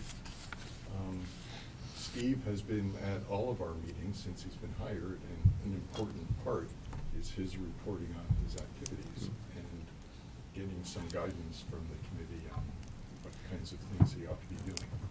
Maybe a change in terminology to advisory non-voting rather than ex officio. Well, I'm not exactly sure what the definition of ex officio is, but if. It just means non-voting. Yeah. Yeah. We have a expert. Wayne? I just want to, hold on just one second. Guys, there's just a lot of side talk going on. I'm really trying to drive this forward, so. Wayne Davis, speaking not in any official capacity, but just because I actually had to research the whole ex officio thing in a completely different setting a few months ago. It means whatever you define it to mean. Some people think it means with vote, some people think it means without vote. So you're best off just saying in plain English, if you mean an advisory member without a vote, then say it that way.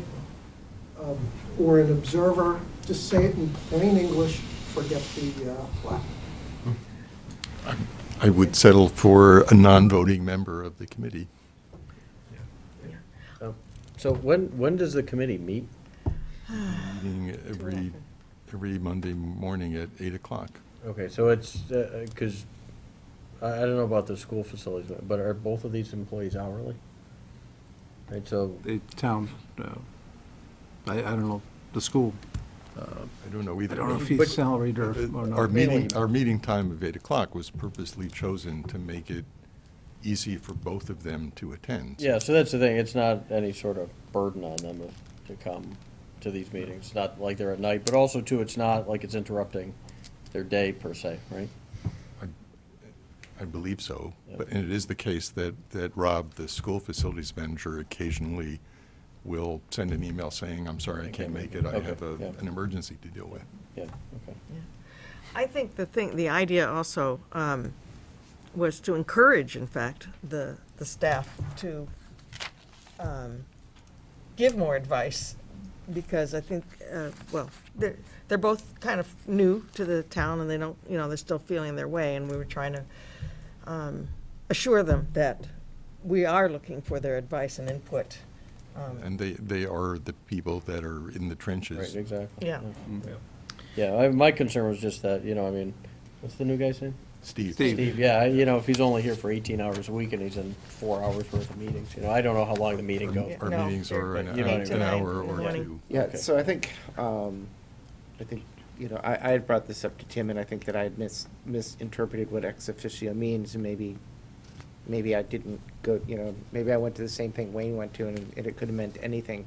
But what I was concerned about was having a town employee on a board or a committee as a voting member, because that seemed to smack directly in conflict with that online course that we take where you cannot be a public, and so it was just screaming to me as being a conflict of interest.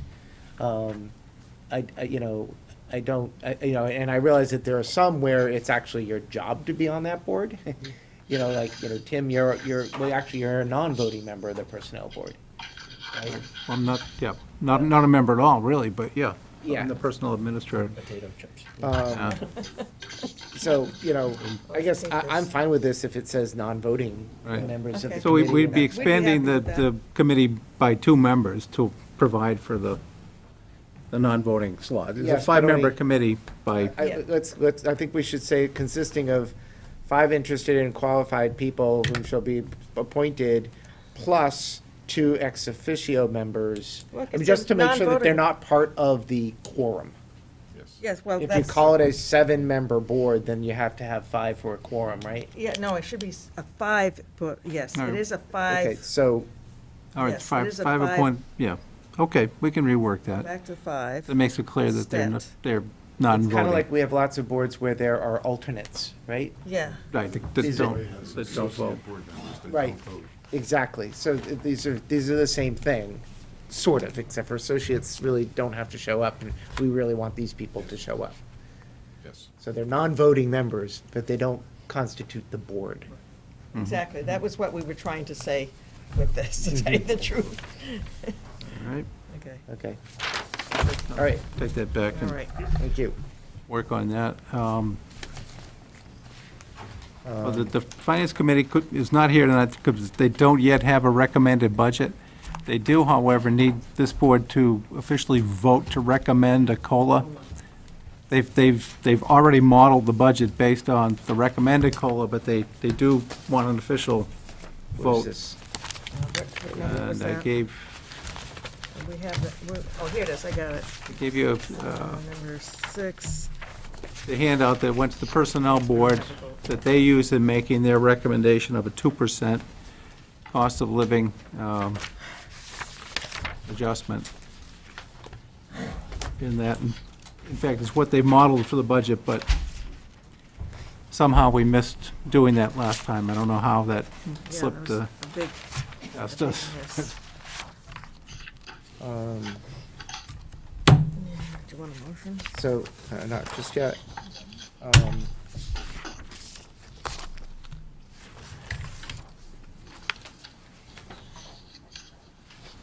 So the recommendation was based on, That's not accurate, is it? Yeah, no, I mean, so is 3A accurate, Kate and Alan? No.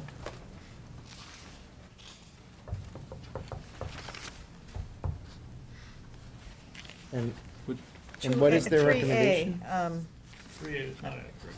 That is totally inaccurate. It's, Yeah. it's 2. Unfortunately, this is out there now. And what is their recommendation? 2. it's a 2% recommendation based upon a survey of 30 other communities. And actually, the second sheet of that I looked through handout, this over and over and over again, and I could not find where the recommendation was. What page is recommendation on? right? Well, that was their vote. They didn't, Okay, in minutes, it's not, okay, so you Not just on know it that. because you're on the committee? Okay. I'm not, Oh, because you go to FinCom?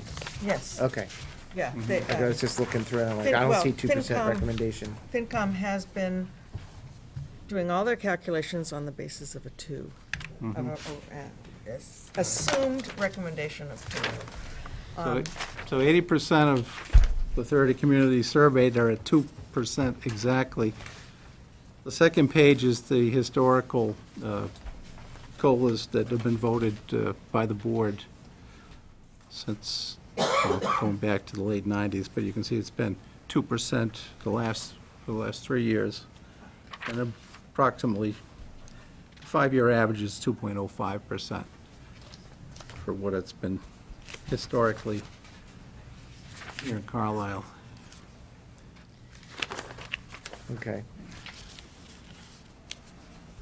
So that's what they based their recommendation of 2 upon, this data. Okay, so, but what I'm seeing here says that other communities are 2.1? The average, yeah, Averages. right. Well, that's what they said last year, too, and we voted at 2%. I know, but Tim, you just said that they're 80%, so 80% of them are at 2? So then the Of 20% 30. is significantly higher, so that's what brings it up to 2.1? Right, there are a few that are the 2.5 to 3% range. There are maybe 4 or 5 communities in that. And has the personnel board said anything about this? That's their recommendation to you is 2% for fiscal '20. So they generate a recommendation to the selectmen, and then you communicate that to the finance committee, which they model the budget on, which they've done, but they're Okay, I'm sorry anticipating a for my formal confusion. vote. I thought this was all from FinCom. Yeah, no, it's, no. Just an FYI, I looked at Athol, Sherburne, Littleton, Harvard, Lincoln, Carlisle, Groton as being sort of more like the other. And of those, the average is 2.17. Just as an FYI. Okay. The other thing I looked at was doesn't seem to be any correlation at all between what we've done and what the Fed has done. In the case of over 25 years, 16 of those years we were above the Fed's COLA. 2 years we were equal to them, and 7 years we were less than them. There just doesn't seem to be any meaningful correlation with what the Fed does with our decisions. Yep. In fact, And over. I don't know if Jen had a chance to distribute an email that I sent regarding where we're going to be from a growth standpoint. Yeah, I think we had that on the table. I'm not suggesting that since we only have $100 and some thousand of new growth that we limit our COLA to $100 and some thousand, but maybe we can index it somehow to our growth. Index our COLA to our growth, meaning that maybe 100,000 is equal to if we're at 100,000 in growth, that suggests a 2% COLA. If we're at 200,000, that might suggest some other percentage of COLA. You know, we might be able to index and have some rationale for doing this rather than throwing darts at it. You know. Well, if COLA really means cost of living, there's data to support that. It has nothing to do with growth in the town. We have an affordability issue, But right? it costs to live. Yeah. There have been years when the government has offered 3.5%, 3.6%, 5.4% COLA increases. I mean, we didn't pay any mind to that. So cost of living. Well, but interestingly, on average, we're still higher. Yeah. Right? I mean, there's years where we're significantly under, but on average, we're higher. You know, in a couple of years, the feds did nothing. Right.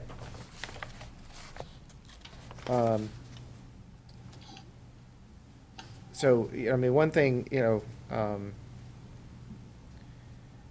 I was totally confused as to where this was coming from and everything. I mean, so we don't actually have an official recommendation from them, right?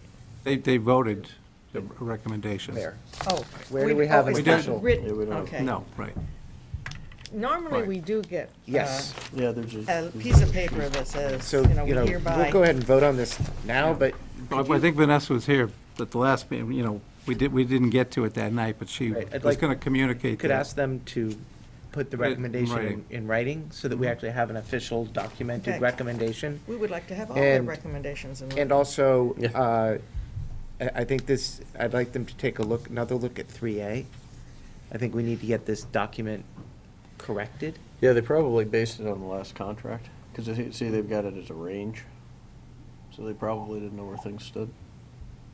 Because I think. Yeah, but- No, it's the range between dispatchers and police. I mean, and where did they get that information? That we didn't. No, the last contract, I believe that was. Yeah, no, it says Current tentative agreement fiscal for year. 20 to 22. Right, Oh. This- that's that's accurate. There is a tentative agreement. It is a tentative Yeah, agreement. no, that's Fiscal on 19, the that number number's is wrong, But but the- 2.9. but I think But that's the where they got it percentage from. number attached to it is incorrect. The COLA is not. They Okay, have- so I just want to say, I'm going to ask Tim, if you could just ask them to correct this, and to give us a written recommendation as to what it should be. Sure. We're going to go off the verbal Okay. tonight. Yep. But just for our records, I'd like to have a written recommendation. And to be clear, the elements of the contract include more than COLA. COLA is one Yes. specific The component of the contract costs contract. more, but the COLA in it is not this number. Yep. COLA No, is it would- 2%. This is specifically to COLA.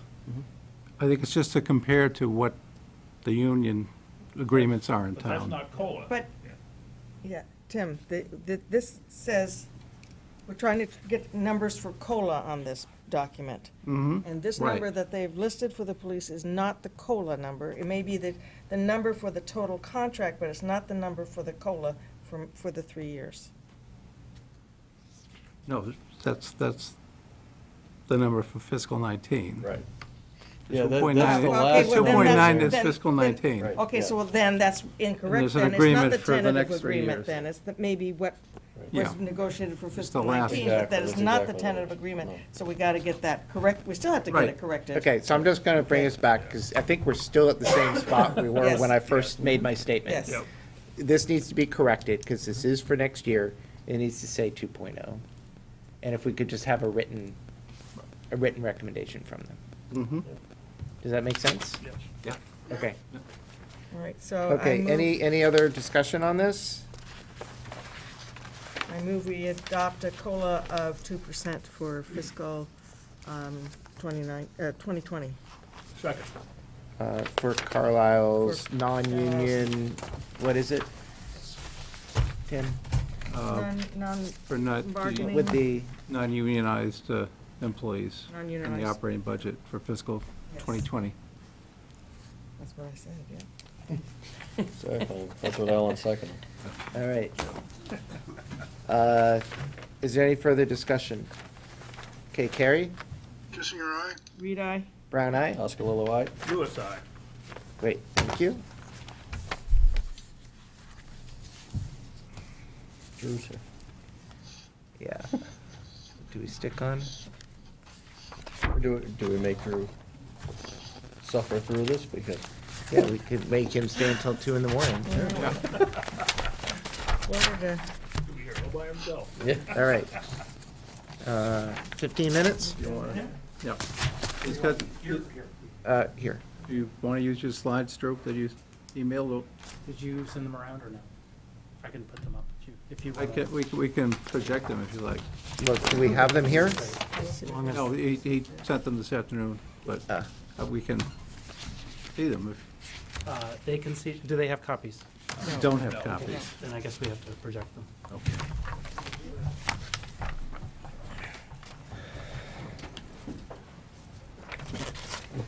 I can get started while you set that up.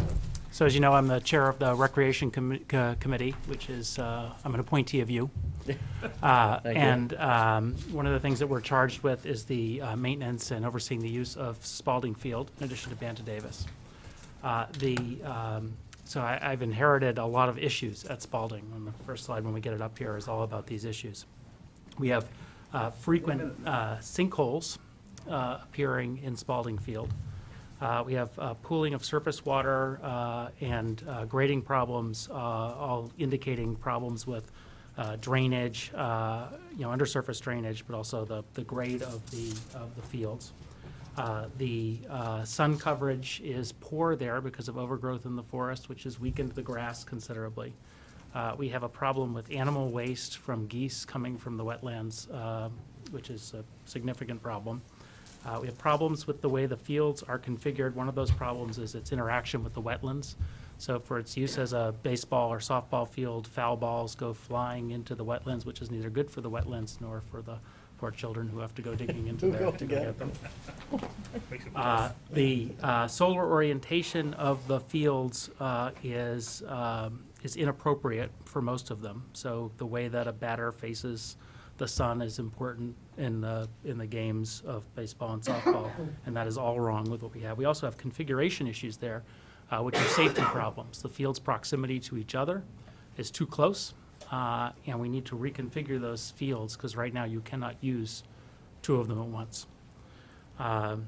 We have after many years, I wasn't here even in town when this place was, when the Spalding Field was built or renovated, but the hardscape is degraded, and the backstops and benches and so forth are rusted out and useless.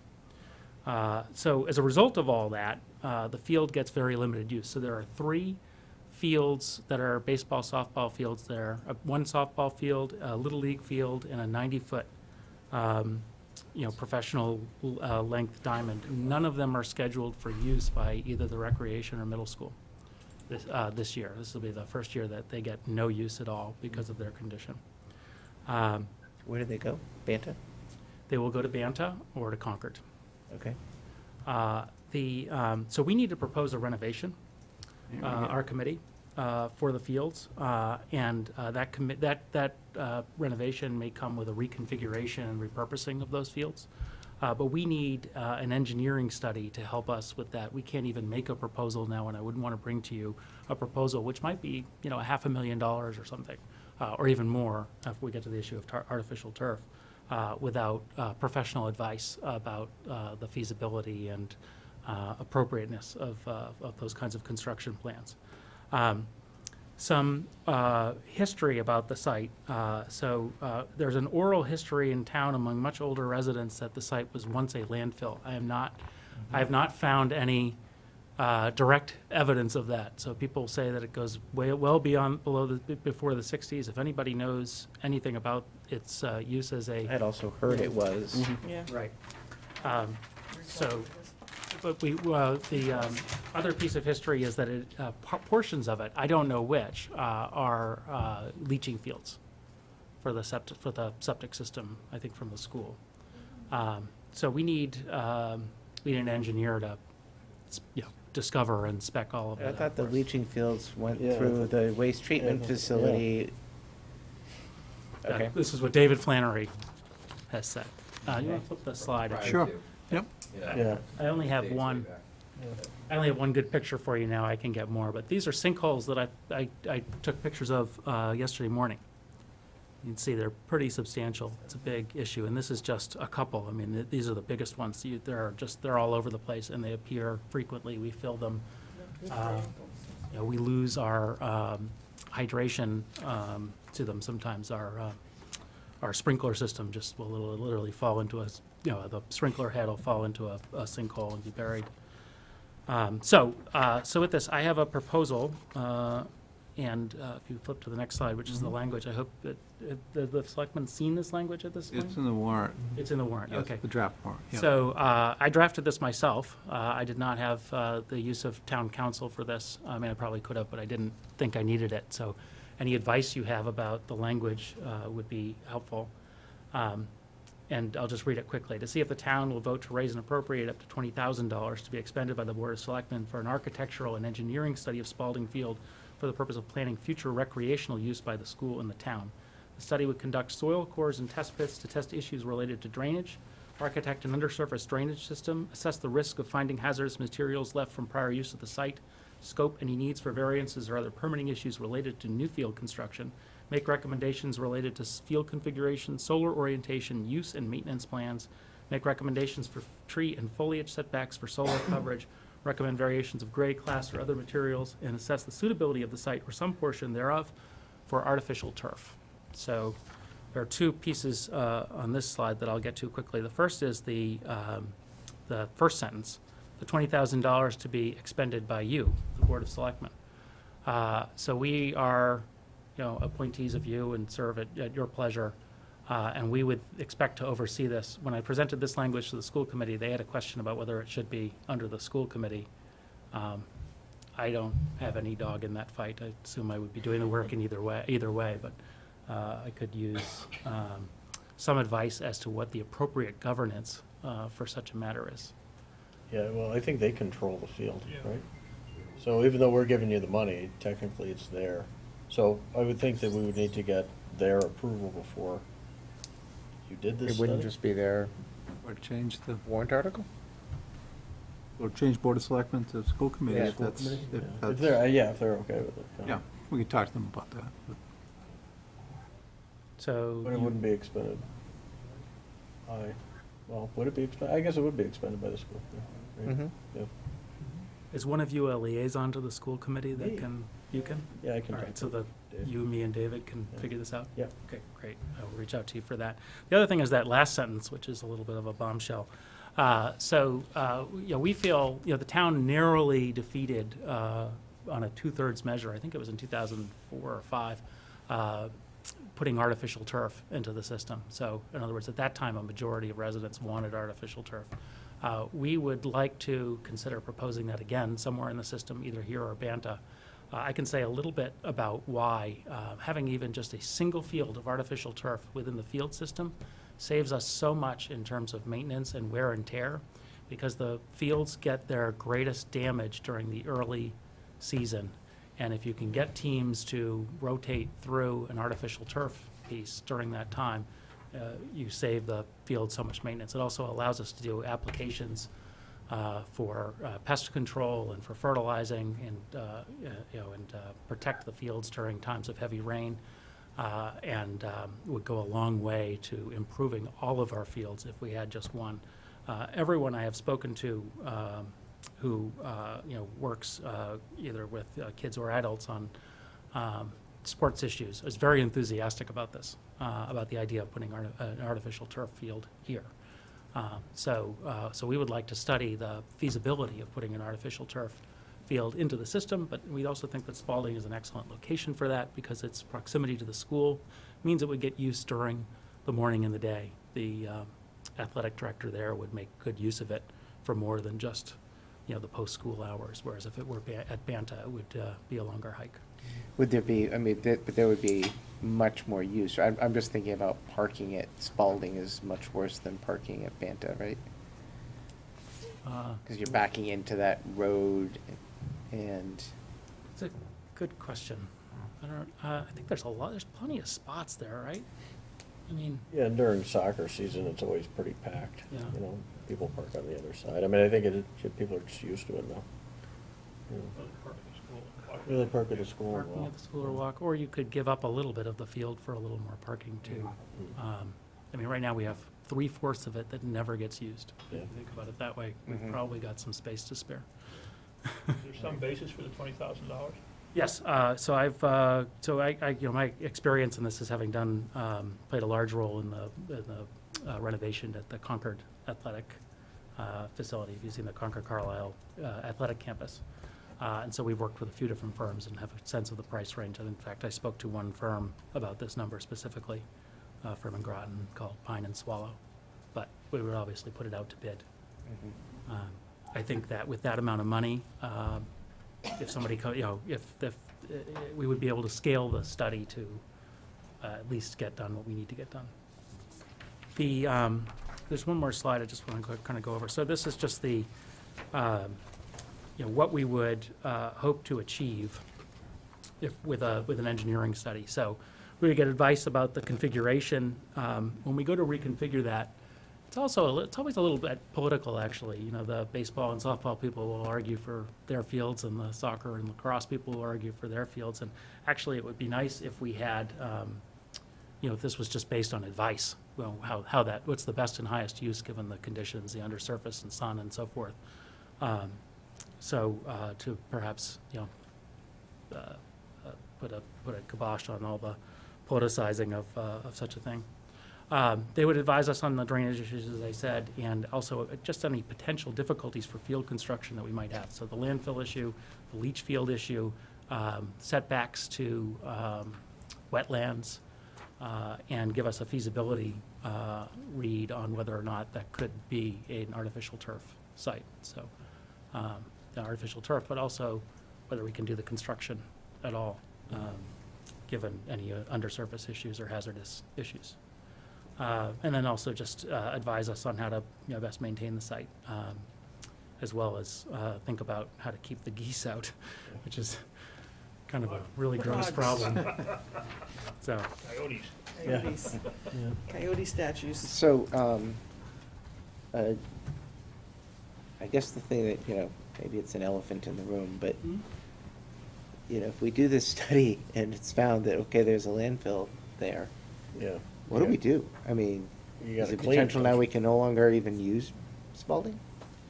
I think that it could be used for passive recreation under those circumstances, based on what they're dealing with at Concord. So I think it could Exactly. be used as it is now, and we would, probably. We wouldn't be able to put in that sprinkler system, we wouldn't be able to, We wouldn't be able to go digging deep. might We would not be able to probably deal with add- the You'd have sinkhole to camp it. issues. We'd probably add some material on top and replant it and use it really just for fields, and then we would know what we have. I don't think, we would not be creating a super fund problem or something like that. That we know of. So no one has requested use at all this year? So we have, as I said, we have a softball field and 2 baseball fields, and the middle school is now going to Banta for their sports because of the condition of those fields, and the Concord Carlisle Youth Baseball Softball League does not plan to schedule them at all. Does that reflect the fact that there's less demand for some reason? No, their numbers are up, actually. And they're very excited about the work that we just did at the Lower Banta across from the cemetery. We just did a new baseball field there. We renovated existing baseball field, so it's a high-quality field. The That's Banta beautiful. softball field is also a very high-quality field. And so, yeah, if we build good fields, they get used. So we can officially use the baseball field now. Yeah, opening day, April 22nd. 27th or something, yeah. 22nd. Okay, any other questions from anybody on the board before I? Okay, Wayne? Wayne Davis, two things for you. First, in unofficial capacity, Wayne Davis, two things for you. In unofficial capacity, there's no listing for that site on the state's official list of closed and inactive landfills. Okay. That doesn't say there might not be other things that were buried there by some farmer at some point in Carlisle's history, but there was never a landfill. It looks like it might have been a stump dump. Who knows? You find things in the That's woods. when you usually get sinkholes. And then the second thing, speaking as moderator, on the language in the proposed warrant article, it only says raise and appropriate. And the usual language that we put in warrant articles would be raise and appropriate, transfer from existing funds or available funds. And then, or borrow under the applicable statutes. So you may want to. It may make sense just to bounce this by council. I mean, you know, Yeah. you can just, you have access to them. So I should do that. Sure. No, well, council's reviewed the entire warrant Oh. to date, so Okay. this article's been part of that for a few Oh, weeks, okay. so they've I mean, seen this it. This is okay as is, it's just that the usual practice Right. is to list in the warrant all three potential Possibilities, When right. does the warrant go final? Tonight. Tonight? As far as what's in and what's out, yeah. Yeah, as far as what's in and what's out. We the got actual some time plans. to work with the language, but as far as whether it's on the warrant or not, tonight is But the tonight. wording of what will be in the printed one is as of tonight, right? Because the wording of what's in the printed booklet. Well, no, we still have some time before it goes to the printer. But if you decide tonight that this is on the warrant, then there's a Spalding Field article on the warrant. Okay. We just have about, No, the wording's not official yet. not yet. Okay. We still have some time to change that. We could change that to school I thought committee you if that said was the earlier decision. this week that you wanted it to go to the printers like tomorrow. Well, that was based on the FinCom having a budget this week. They're not gonna have their budget Okay. until, All right, so so it's gonna be that's next week. changed. It's Okay. gonna be next week, yeah. Okay. Just want to add a little bit to it, if you can, Can you come I am up, one just of the because you're not, schedulers. we just need you to be near a mic somewhere. Oh, sure. That's So, just a mic. I am one of the schedulers for the softball. And what I'd like to say about it is the fact that a couple years ago, the Gale study was done, and it showed deficiencies in the number of playing fields that we had then. And it showed it specifically that those playing fields were going to be put through basically overuse. And now we're down 3 from that study, at that time. So there's no lack of need for those fields. We really do need them. We're competing, softball and baseball actually compete for softball fields. And we're really short of fields in there. So as a result, we end up going to Concord. And I think what we end up finding, I did a little study for this when we were talking about the community center, and what I found is that we do an undue amount of games in Concord now because we don't have the fields here in Carlisle. So I can't express how much I do support this. And I really think that, from the softball, baseball perspective, we need to do this, and we've been talking about it for years, and it's finally time. Okay. So. In fairness to Carlisle, however, we did make a big contribution Yeah, to the CC high applied. school campus Yeah. in consideration of that issue. Yes, definitely. And the other thing that I just want to say about, because I've talked to Margaret and I've had somebody out at the field to look at it, because CCYB was going to think about trying to put something in to just redo the dirt on the field. And when the guy came out, he basically said, don't waste your money at this point in time. The whole field needs to be redone. So that kind of reiterates to where we're going with this. And what the talk is from the school is not a landfill, but it was a dumping ground for landscaping materials. Yeah. So you know. Cleaner at least, though. Cleaner, but, One other question that you haven't asked, which may come up at town meeting, is why aren't we doing this out of the CPA and use the artificial turf? Yeah, the turf, yeah. Can't use and then we would have to allocate a portion of it, you know, and it's just, that's more effort But than the it's work worth. we could do, as long as, I mean, the non-artificial turf work we could do. Even the site preparation work. Yep. It would just be the actual turf that we couldn't put down for it. Okay, we can take that from Concord. We could do some private fundraising. Right? So in Concord, we did this with 2/3 of private fundraising. Right, okay. All right, thank you. Thank you.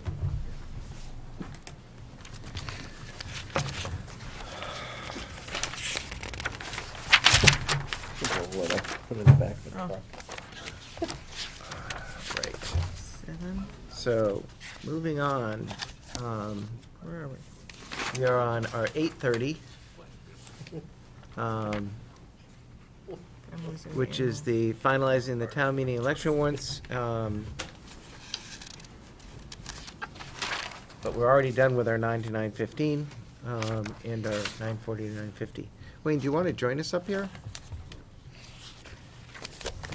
Well, we didn't do our 9:50 yet.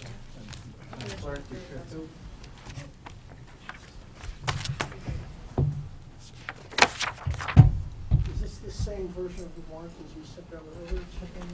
It is. Okay. So it doesn't have articles. So if we approve this tonight, it, Oh, it still has so, Article 50.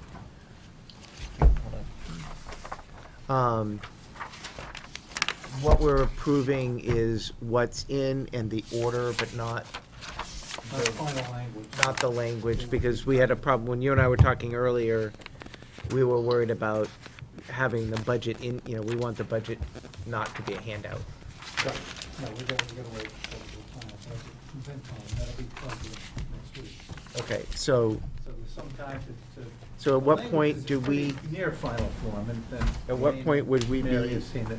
finalizing, you know, doing the approval of the language and in particular, the budget?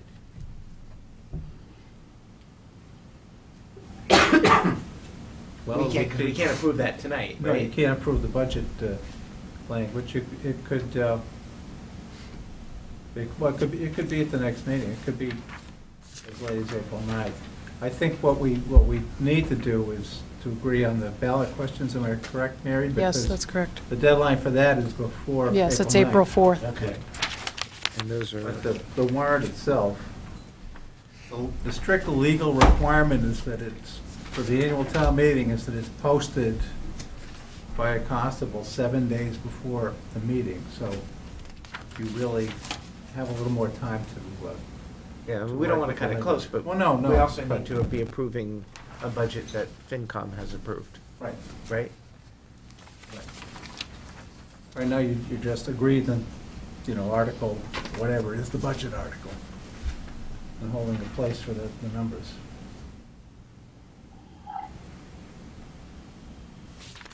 Okay,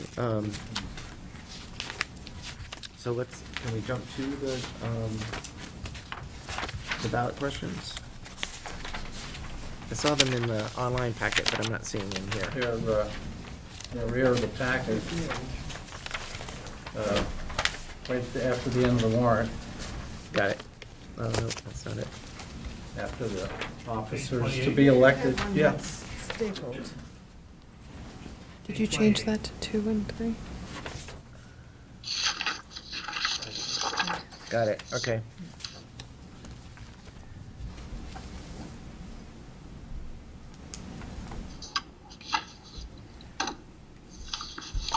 Okay, so I guess we have to, you know, we have to, I guess first decide, you know, do we support, but, our share of the parking lot and the road. That's Article,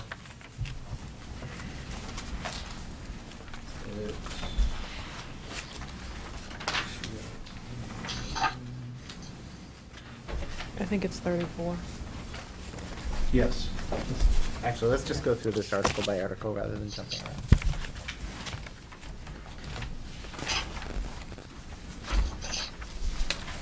All right, the Article 1 approves the consent agenda procedure by which we would then vote Articles 2 through 9 as a bundle. The one change to that lineup is I was told today that Article 5 is not necessary. The assessors don't need that, so Article 5 could be taken out of the warrant this evening. So there would be one less article in the consent agenda, and we obviously renumber. But those are sort of the usual suspects for the consent agenda, the annual recurring, non-controversial approvals of revolving funds and Chapter 90 and so forth. That stops at Article 8. It, The consent agenda goes through Article 8. I think this year we were proposing to put Article 9, the PEG access fund, under that. Because that's become kind of a annual thing, and Makes it's not been sense. controversial in There's previous nothing. years. I think It is what it is. Wayne suggested that last time. Good idea, Wayne. Save at least a minute. Article 10 would be any budget transfers that are identified for the current fiscal year. I know that Priscilla and Bonnie are working on those. There'll be a list of transfers, if necessary, that would be. And will we have most of those by, do you want to come on up too? Yes, you'll have a list of those by next week. Priscilla and I are working on them now. Okay. Here, Bonnie, take this one. Never mind. Okay. I know, huh? Yes, Priscilla and I are working on them now, but we will have a list. Some of them will be for like 111F wages, a few other items, but they're nothing unusual they haven't seen before. Okay, great. Article 11 is where the operating budget would be inserted. Right now, it just says the town's going to vote an operating budget for fiscal 2020, but this is where the FinCom recommended budget would go in the warrant. All $100,000? All the way.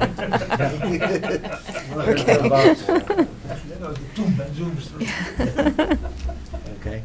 All right, Article 12 are some special appropriations that, these actually appeared in previous years. Some of the amounts have increased over last year for the COA, the Board of Assessors, and the finance departments.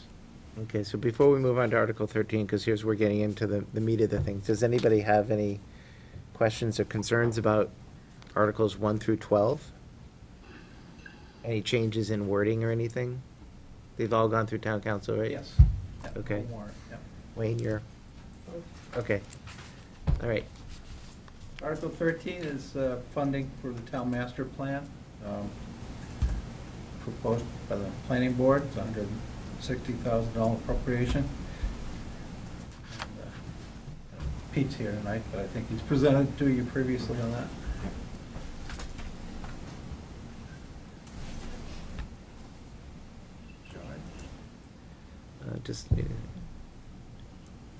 Okay. All right, moving on to Article 14. This is the proposed additional funding for the Complete Streets project. It's the element that wasn't funded by the state. Yeah, and this one I want to recommend a change in.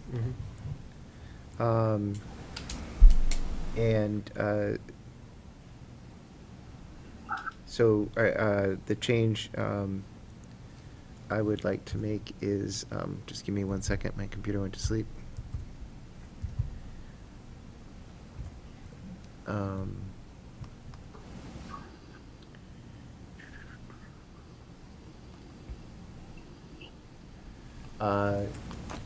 And Wayne, interested in your thoughts on this, but I would like to add in where, after the quoted Complete Streets project and implementing crossway safety recommendations such as those outlined in the Stamsky and McNary engineering.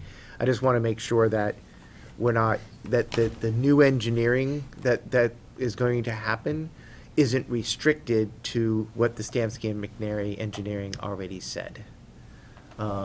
So it's, they need to, I just want to make sure that they have flexibility to do something a little bit different if they need to, rather than having to fit in the Stamsky and McNary engineering. Yep, makes sense. Perfectly okay if you want to do it that way. All right, and this is what Tom had said, right? Yes. Yeah. Could do that, kind of My broad. concern earlier this week, I think it was earlier this week, it may have been last week, but my concern was just, we're doing an engineering study, and we are requesting $50,000 to add to the work that we got the grant for. And so I don't, I want to make sure that this new engineering study has the flexibility to do what is right based upon the overall project, rather than being limited. Okay. Make that change. Yeah, because also too, it's part of the request in the proposal is this piece as well. Mm-hmm. Right, so. Okay, Article 15, this came up at the Finance Committee meeting last night. The recommendation was to withdraw it from the warrant. If you'll recall, originally, 3 years ago, there was a $75,000 request for technology, town technology projects. It was broken up into 3 successive years and funding it at $25,000 per year. So this actually is kind of a holdover from last warrant last year. So this would actually be the 4th year of that 3-year plan. So it's not. No, because the first year was $25,000. If you remember, it was going to be going up to a few $100,000. The second year, it was cut to $25,000 because the Board of Selectmen and FinCom didn't support the $75,000. But it's not just it wasn't just a 3-year plan, right? How much money do we have left? We've got about $20,000 left, I think. Okay. And I guess what didn't happen when we were putting this in was the technology committee was proposing that all new computer equipment purchases go through that committee. And that didn't happen, and that's why this number doesn't need to continue to grow. Is that right? Each department's still budgeting their own replacements? Well, we're budgeting that through long-term caps. There's the computer technology upgrade funds for town hall through that. Okay. Yeah. So it's not coming out of this article. In any event, the Finance Committee doesn't support funding it this year. Okay. So this is to be withdrawn? Well, what does the IT committee think about that? I don't think they don't know it's being withdrawn, they've right? discussed- Correct.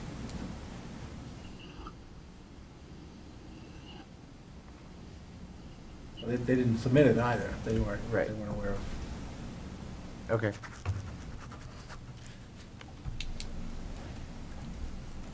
We'll really need to see it again next year, though. And I think. Looks like you're seeing it in the next article. Well. Yeah, the Look at the capital, line items. yes, technology upgrades and We've got, technology replacements. I have to say, the long-term caps are interested in having more access to the IT committee too, for advice on some of these long-term cap technology Computer requests. long-term caps, I've always wondered that. Well, because years ago, they used to keep Well, I one for 10 years. understand, but why is a 3-year computer a Yeah. long-term cap? Well, that's actually part of the discussion the long-term caps committee has also had. So Okay. that's Let's another, move for another on. day, but. Let's move on. just- So the long-term caps project, we populated the chart. There's $372,000 recommended by long-term caps for various departments. Article 17 is the list of projects recommended by the Municipal Facilities Committee. Much shorter list than last year, but still significant Yeah, so appropriation there. I guess I don't, I mean, there was a quick discussion or a quick mention 2 weeks ago about $120,000 for a salt shed. Are we really gonna do $120,000 for a salt shed? Is this year the year to do that? When we also wanna do, I mean, if we look at the if we look at the different priorities, I mean, is the salt shed as important as the police station? Yes, Jerry. Come on up, pull up another chair. Doesn't seem to be room at the end. Two things about the salt shed. Number one, the existing salt shed is deteriorating and in very bad shape. And the second thing is it's too small. Gary can't keep enough salt there to cover Carlisle's needs during severe winters. So the new salt shed will be 50% bigger, which will allow him to keep a lot more salt on hand, plus it will be sturdier and not falling down. Now, as to whether he can get by for another year with the existing salt shed, I think if you asked him, he probably would hem and haw, since he tends to make do with whatever he's got. But I think the building is in really bad condition. And so, you know, if you drive around, and I was on a highway recently, and you see the sand and salt sheds, and they're often like constructed of like cinder block bottoms with kind of like one of those. That's Yes. exactly what we're looking at. That's $120,000 for one of those? I am in the wrong business. Does that We were shocked 120 include ourselves. the removal of the old one? DPW has graciously volunteered to take it down And not get hurt? and not get hurt, hopefully. And so the facilities committee is looking at changes to the site, right? And Yes. this would just fit within that? It's gonna be put in a place where it doesn't need to be moved? That's the plan.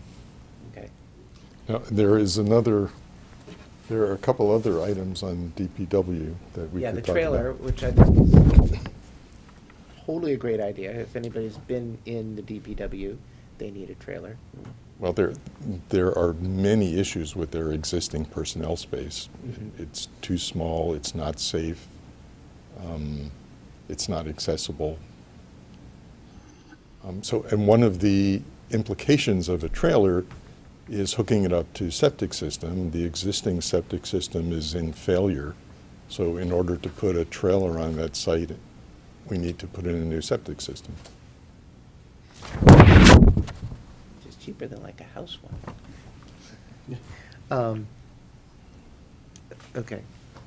So, but so I'm just looking at the total, you know, it's like 392,000, let's just call it $395,000, and then there's $865,000 for the police station for long-term, I mean, for municipal facilities.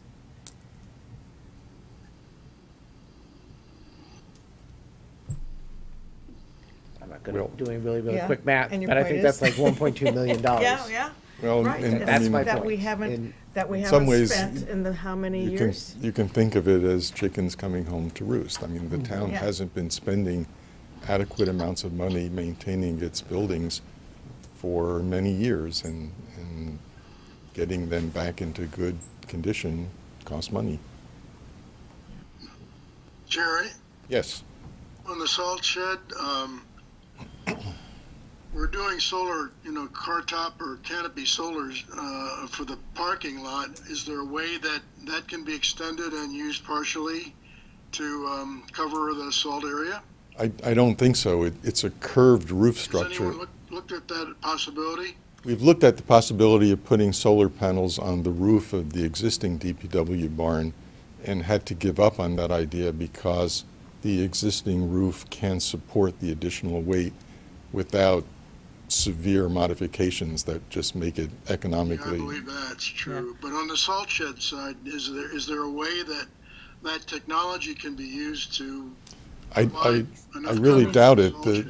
the salt The roof is a fabric material, and the bows that hold it up probably couldn't support the additional weight of solar panels, plus the additional complication that they're No, curved. I'm not talking about solar panels. I'm talking about a 22-foot high canopy panels, carport panels. Oh, over the Oh, salt over- shed? Oh. Over the, yeah, over No, the I think is what area he's that- saying is yeah. instead of the salt shed, using the panels. Is that right? You're thinking of doing it instead of the salt shed, that would be what would be protecting the salt? Yeah. You if you there's a still way to need do a, it, you have still we need a looked at roof it? structure underneath that, because that would let too much water in between the panels. They're not watertight. Well, as originally envisioned, they're probably not, but is there a way to do that? I'm sure that this question and suggestion has come up before. I was just thinking it might be a possibility. We have not. On the capacity issue, I've never seen, the salt uncovered. I mean, if he uses more than can be fit in the shed, it seems like he just gets more when it's depleted to a point where he can put more undercover. So, I mean, do we need to store everything we're ever going to need in a whatever we build? That's the recommendation of Other deliveries? the recommendation of our DPW director is that he needs more storage space for salt and sand. And also, at this point, this whole thing might be moot anyway, because we have other issues. But Yeah, there are a lot of issues at the DPW site, and we're engaged in a full-scale survey of the site and looking at possibilities for siting other buildings in other places. But regardless of how that works out, we need a bigger salt shed somewhere. And the question is whether it would be in the spot where the existing salt shed is or somewhere else on the site. All right, so just for tonight, I think what we're talking about tonight is this Article 17 going to be in or not, right? Not, Yes, correct. not the content of what's in Right, here. it can So, change between- because I think I still have lots of questions about this particular one. So I'm All gonna right. ask that we move on There's just to one more Article 18. point, though, and that is, I believe that FinCom wanted to remove some of these items and put them in as borrowings, so they're not really necessarily expended next year, and next year's thing. So it's not really like we're adding that to the budget for next year. Right, they wanted So to have I the just wanna- flexibility to be able to pull some of the things out for borrowing, or indicate in the article that they Would would that be be a borrowing. different article, or would that be? You could do it in the same So, article. It You know, would just, I'll say one of the things that I worry about is with this article and you got these big ticket numbers in there, it may fail just because somebody doesn't want one thing in there. But I guess we'll just deal with that. But, so for now, I mean, there may be a line item in here and it would just say a different it type. would be for borrowing, which would require a 2/3 vote instead of a majority. But does that require a different article? If you don't separate them out, then the entire vote would be subject to 2/3. So the advantage of separating out the ones you want to borrow is that the other ones would only be require a majority vote. Okay. Now, with regard to your questions, how would you like to address the questions that the selectmen have regarding this warrant article? I don't know, Kate, you were suggesting just a second ago that there were much bigger issues also that we were going to need to address. Eventually, there's going to be big issues at the DPW, bigger than the $120 salt shed, because the service So garage. not something that impacts this? No, it would Okay, just be. I thought you were suggesting that. No, what I'm saying is that, for instance, some of this money might be, it'll be used for the DPW, but not necessarily possibly for the salt shed, because if we put the salt into the garage, because the garage is no longer good for having people working in it, but it could be used for storing the salt. Now we don't need a new salt shed, but we need a new garage. So it would be massaging the money around in the site. But, I mean, the way this is written, doesn't it need to be for a salt shed? No. The funding of the facilities warrant articles is specifically worded to last for 3 years and to be flexible. So money can be spent to other things as necessary.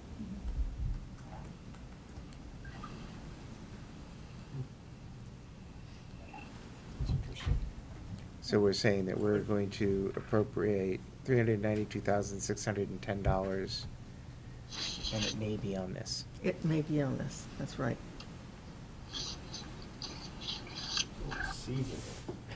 But I guess that's what it is.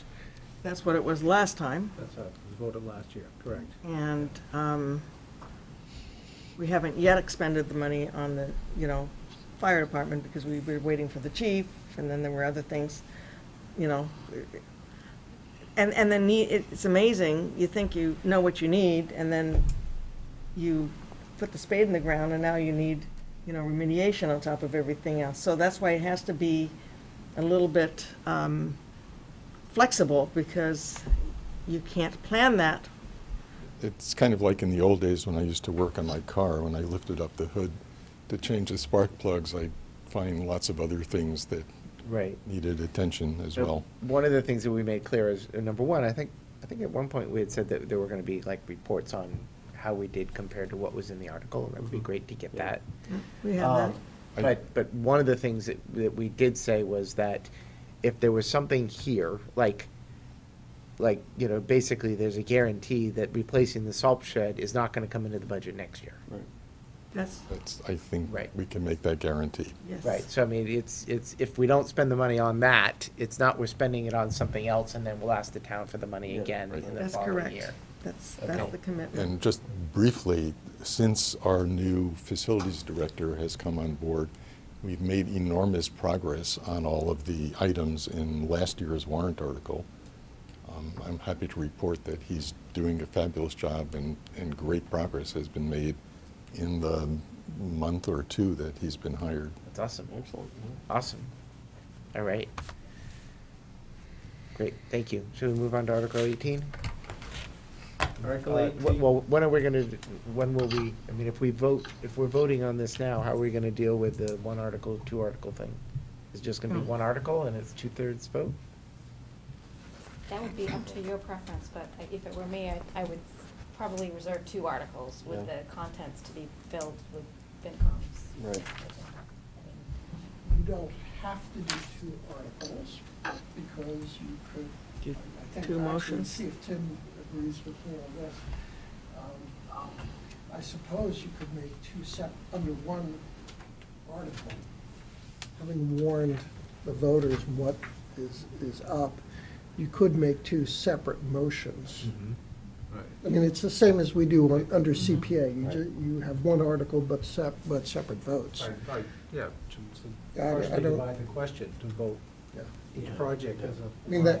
I mean, that's also, it's the same procedure as I mentioned on the, for the parking lot and access road on the school.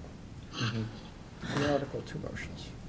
With the trailer and septic, cut it in half, in 2 halves, basically. Okay. I think it seems like we can leave it at just one article, and we can go either way. It could be, we make 2 motions if that's what we decide, or we can say it's all one and it's all. Right. Yeah. So I'm comfortable with that. Is everybody else comfortable with that? Yeah, and especially since they're done on the basis of how they're going to be funded. Okay, number 18. 18 is to fund the fuel spill remediation at the fire station.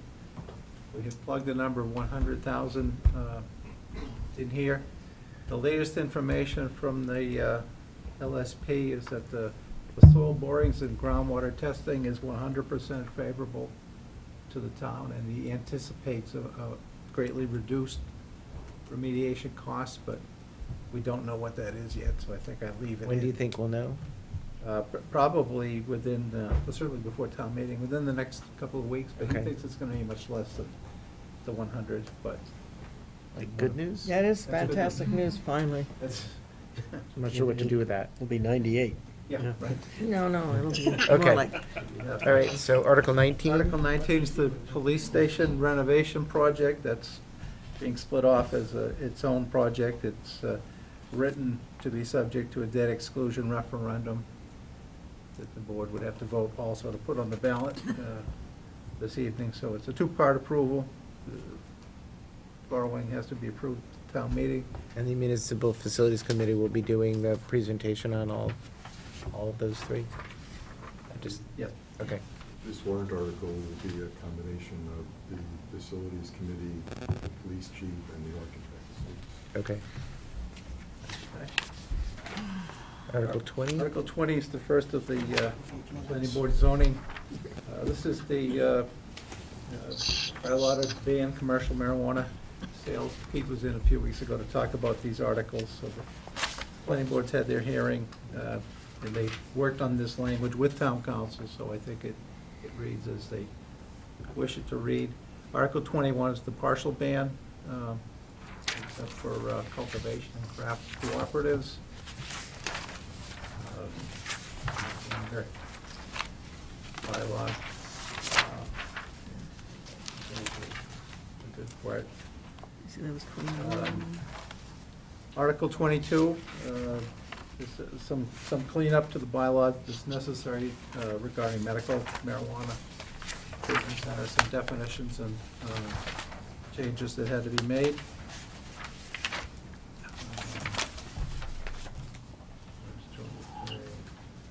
Article 23, I didn't recall seeing before. Which one? Article 23. The equipment tower lease, this is just to allow us to lease the tower to cell phone companies or something, or? This is because the leases have to be, we have to enter into new leases at the Bedford Road tower, at the Interreg and the Sorley Towers. There are new leases with the owners of those towers. The company's named SBA. So the town council recommended this authorization so that the board can enter into those leases as part of the new communications Okay, and so, project. and town meeting has to approve whether or not, Has to authorize the board to enter into the lease.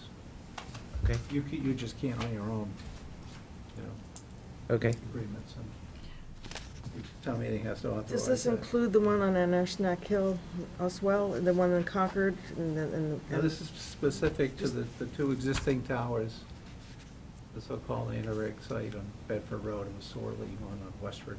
Okay.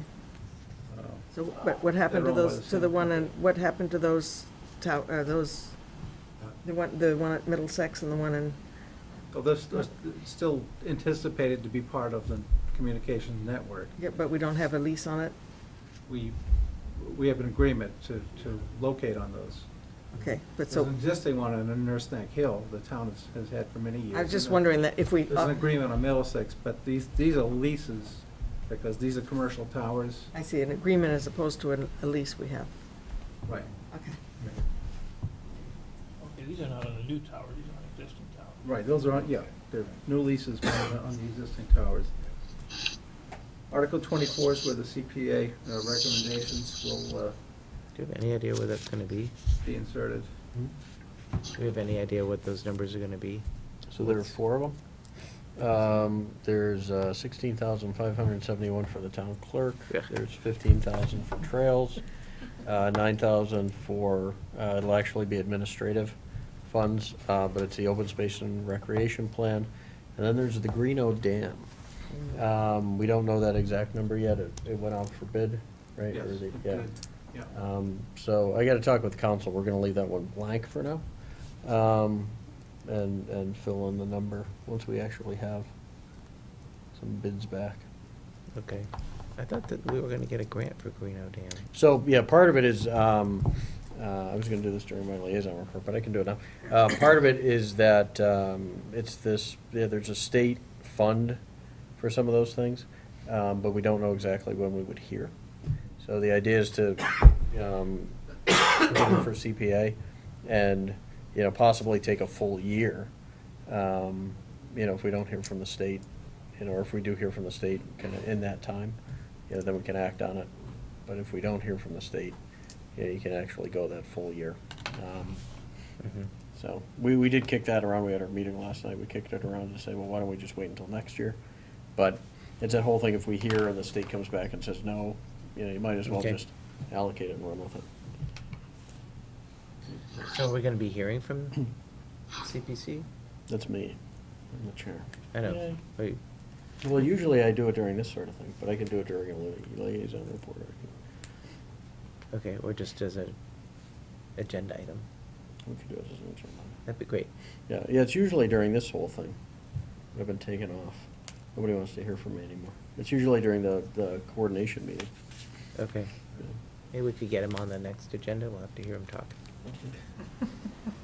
All right.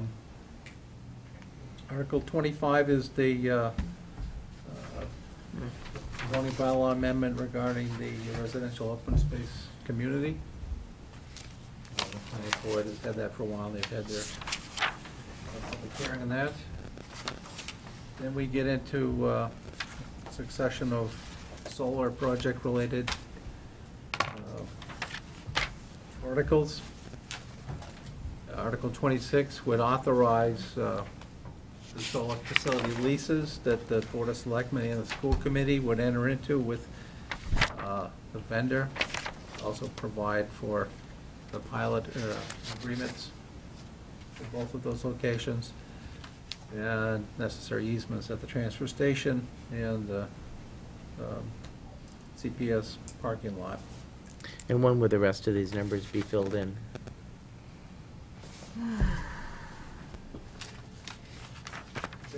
Well, but by the next time you meet, we can fill Okay. in some of that, yeah. Okay. Why is 26 before Article 27? Because if you don't do 27,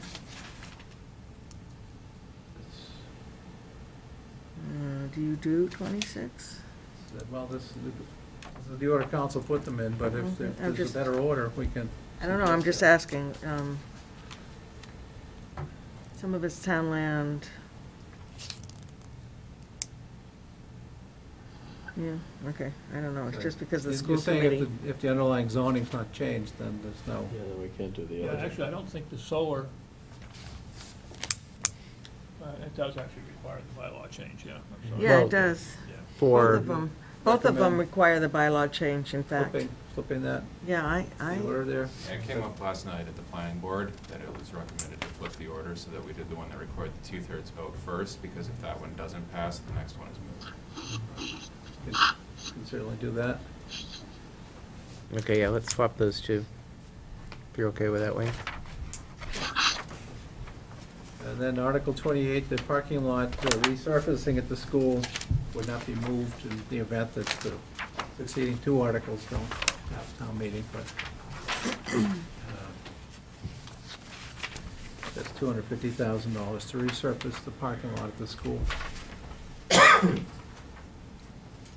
29 has been withdrawn. Right, you saw the memo from the committee, so 29 is being withdrawn. Article 30 is the right to farm bylaw that the Ag Commission is, I'm sorry? Say 29 has been withdrawn?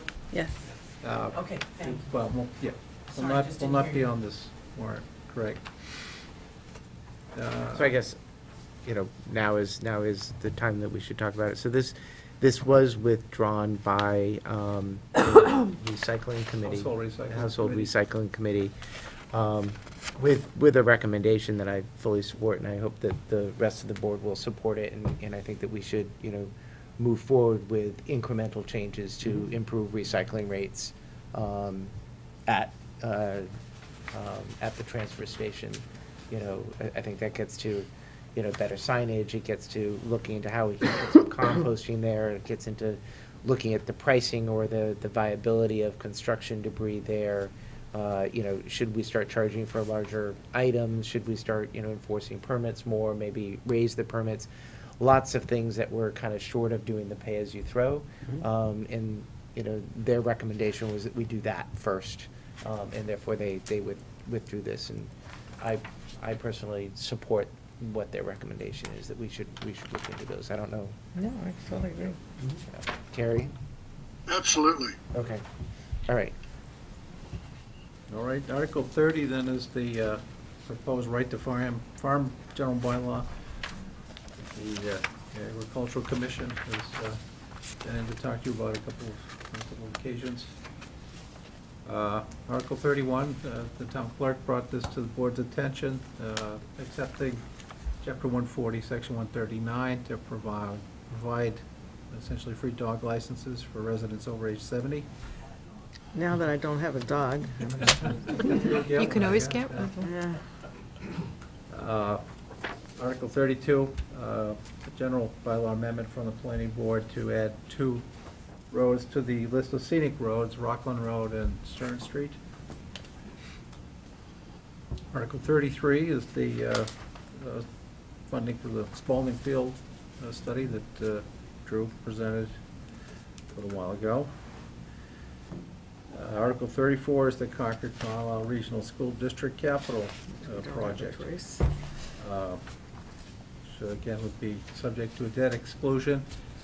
We did send a memo to the Regional School Committee asking if they would in fact be willing to divide the question at town meeting. I believe they're meeting this evening, but they were going to discuss that at their meeting tonight, so we'll see what comes from that request. So that's the Concord project. Article 35 would be the vote to dissolve the Carlisle Housing Authority. I imagine the motion will. I mean, it's as simple as this. I was just going to say, is it really as simple as this? This is council's suggestion for the warrant language, but I think the motion will probably be more specific and more detailed, I think, but. It gives, many of the articles in the warrant could be significantly shortened like this one. Uh-huh. It's, sort of about, the requirement is to let the voters know what's going to happen, and when warrants were posted by nailing them to trees, they weren't 30 pages long, so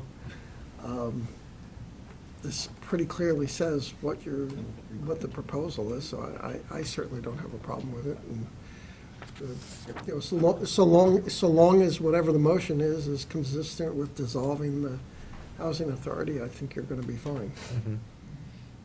Okay. But I have to reserve final judgment until I see the motion.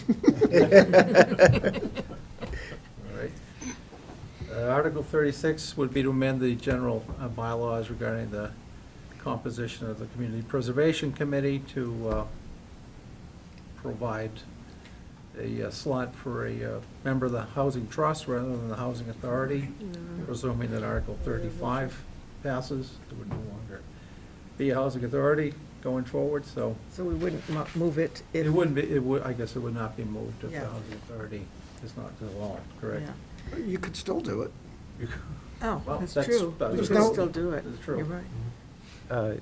Yeah, and you might even want to, since we've moved everything over. Yes. Yes. I mean, there's, this one, there's actually, I don't think there's a necessary order. I mean, it's fine doing it this order, you could flip the order. I'd still change it. I'd keep it this order and move it no matter what. The, in the ROSC, there's also some language about changing from Housing Authority to Housing Trust as well, and that comes way before this, so, yeah, okay. Okay. All right. Article 37 is the citizen petition regarding seeking an easement from the town for nitrogen loading credits. We understand that this will not be moved to town meeting. That has been withdrawn. Good. I think Well, it'll still be on the warrant because it's a citizen's petition. Oh, right, but it's not going to be moved. It won't be moved, right. Just a question on that. Was it their assumption that the only way it would be feasible anyway to do something what they wanted to do is if they didn't have to pay us anything for the easement? No, I think that their proposal actually was that they were willing to pay for the easement, and whether in some format that to be worked out. I think that they were fully thinking that they would pay for it. I think there's I'm not going to speak for Eric, but I do know that somebody did raise a question around, well, can we just do this? Can we just grant the easement? And we actually can't, right? Correct. Wayne raised the question, that, other abutters would have to be given the opportunity to do it. Yeah, competitive, yeah. And I think they just chose a, you know, I to understand scale back. they met with the Board of Health and the Planning Board, and they have found a different way forward, I think, so. Right. Why is this remaining on the warrant? Because it was the citizens petition, so to remove it, the same folks who signed that petition will have to sign another one to take it off. So it's easier just to leave it on there and not move it to town meeting at this point. I guess, you know, it's not really a risk, but I mean, I guess somebody could say, no, I want to move it, I right? guess someone could move. The moderator quickly passes over it. Yeah. Moves on to. And there's no motion under Article 37, moving right along. And it has to stay in here exactly as written, right? That's the legal Yeah. language of Okay. the petition. And the same with the following citizen petition regarding amending the general bylaws. Firearms, explosives, and hunting. Okay. The hunting still stays I in didn't there. understand that. Could you explain? That was my. That you submitted a citizen petition, and now it's in the warrant. Oh, okay, no, I thought you were withdrawing it just like. No, no, the previous one is actually not being withdrawn either, but it won't be acted upon at town meeting. But yours will definitely come up for debate. It's Article 38? Well, it's actually not going to be Article 38 because we've taken other ones out. We're going to renumber. Can I adjust that? It will be some number under 38. Might be 36, yeah. All right. Then we get to the election ballot, and there's some, I don't know if it's good news or bad. I'll let the town clerk explain maybe what the situation is with the two. There will be two debt exclusion questions you will vote tonight, I presume, to put on the warrant. And then there are two referenda regarding the marijuana bylaws. And Mary, take it away, Mary. What has to happen there? So our current issue is that the standard ballot is either 8.5 by 11 or 8.5 by 14, and council is recommending that we add the entire summary and the bylaw. The bylaw itself is 12-point font, Times Roman, 5 pages long. So in order to have all that, I've been playing with a couple of different programs. I have actually sent out for a vendor to see if it can be typeset professionally, because we're torn between having all the text on the ballot and the ability to read it. So you don't want it so tiny that you can't, doesn't mean anything for it to be there, but you also have to be able to fit it inside the machine. So So wait, so your challenge is to fit a 5-page document on an 8.5 by 14 paper? no, we can go as big as 11 by 17 with creative folding.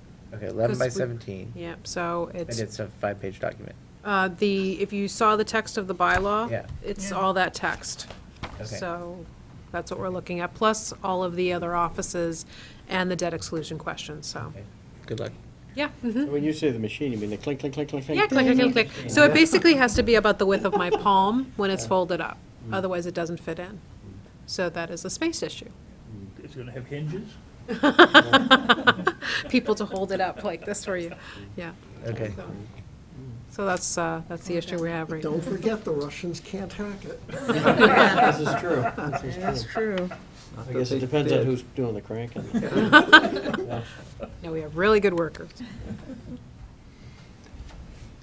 Okay. Town we election, have, is there a date for the town election? Yes, it's the 7th of May. But it's not printed on here. It's actually it's on the page before at the bottom and in the name Oh, of the there it is, Commonwealth. okay, sorry, 7th of May, okay. Can I also add one thing? There will be an election for 2 library trustees. One of them is for a completed term, and that will be nominated on. Actually, that's town not voters. what happened. Doesn't have to be on this? No, because what happened is, that part did not get voted in time. There wasn't enough time to add it to the thing, so that's gonna have to be an appointment for the unexpired term. Oh. Okay.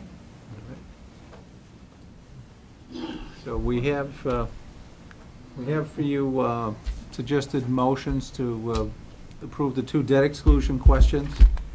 Those have to be approved by a 2/3 vote, which is 4 out of 5 selectmen. In case you were wondering, you couldn't have a 3-2 vote on those. So what happens, so, I mean, so we sent, what if tonight this regional school committee decides to split them out? We have to split these questions. Well, I don't think it would affect the Does it not affect the ballot? I mean, what if it, I don't think it would affect the ballot question, because that, I the mean, ballot because the idea question is behind the town's share of Oh, I the see what two you're saying. projects. I mean, Yeah, the, but what if only? what if only one of them passes? Then the share of the one that doesn't pass is 0. Yeah, because it does say reconstruction of the access road and designing and construction of a new parking lot. It might be two I'll different. run it by Clarify, Yeah. just to be safe. And can you change it to and/or?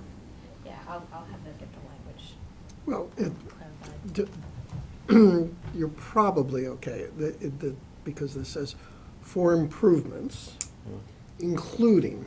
Oh, okay, So- I see, okay. So you're paying for the improvements, and it's not necessarily a totally comprehensive list. But it wouldn't including mean that it was both of those?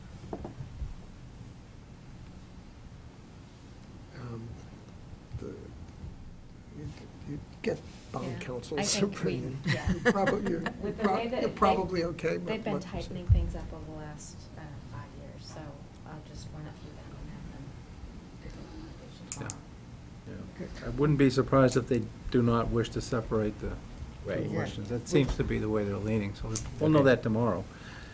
So this might be moot. And if we vote against it, it doesn't happen. Both towns have to approve. Okay. Right.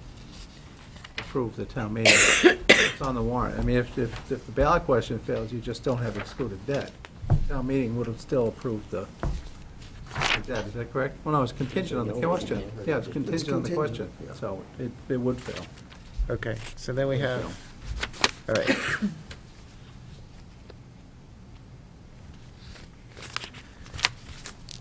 There's a motion. Let's go back to that. There are a couple motions on the Yeah. questions and then on closing the warrant.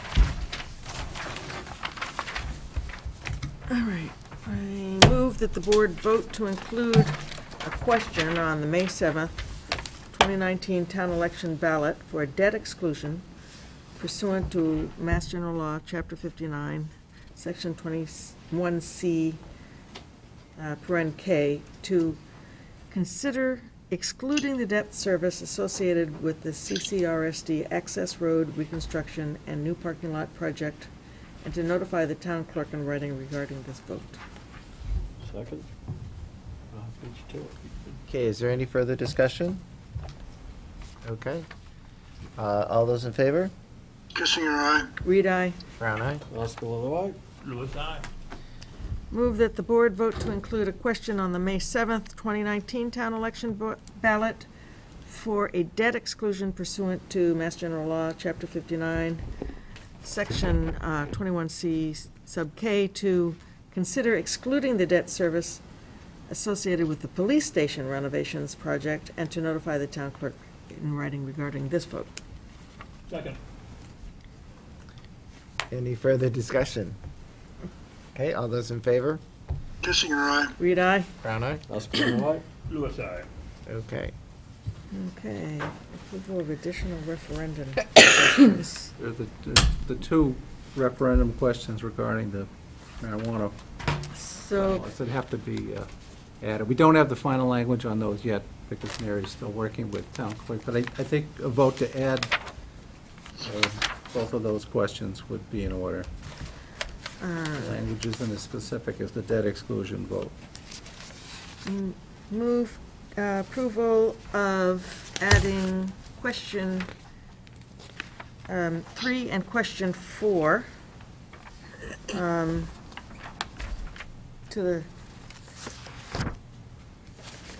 the ballot? Is that The pursuant to election any, ballot. is that pursuant to any Mass General Law? Not that, not like the debt exclusion, no, you can. Yeah, okay. Language to be determined by town council. Yeah. Okay, and to notify the town clerk in writing regarding this vote? Might as well, put it all in the Okay. same memo, yeah. Second. Okay, any further discussion? Carrie? Kissinger, aye. Reed, aye. Brown eye? Oscar Lilloye? Louis, aye. And lastly, I move that the board vote to close the warrants for the April 29th, 2019 annual town meeting and the May 7th town election based on the draft warrants presented this evening, subject to final review by town council and the town administrator as to language and form. Second. Okay, I just want to, I'm pretty sure this is the case, but I just wanted, you did both of the bylaw changes in your motion? I did question 3 and 4. Okay. All those in favor? Kissinger, aye. Reed, aye? Brown eye? Oscar the way. Lewis, aye. Okay.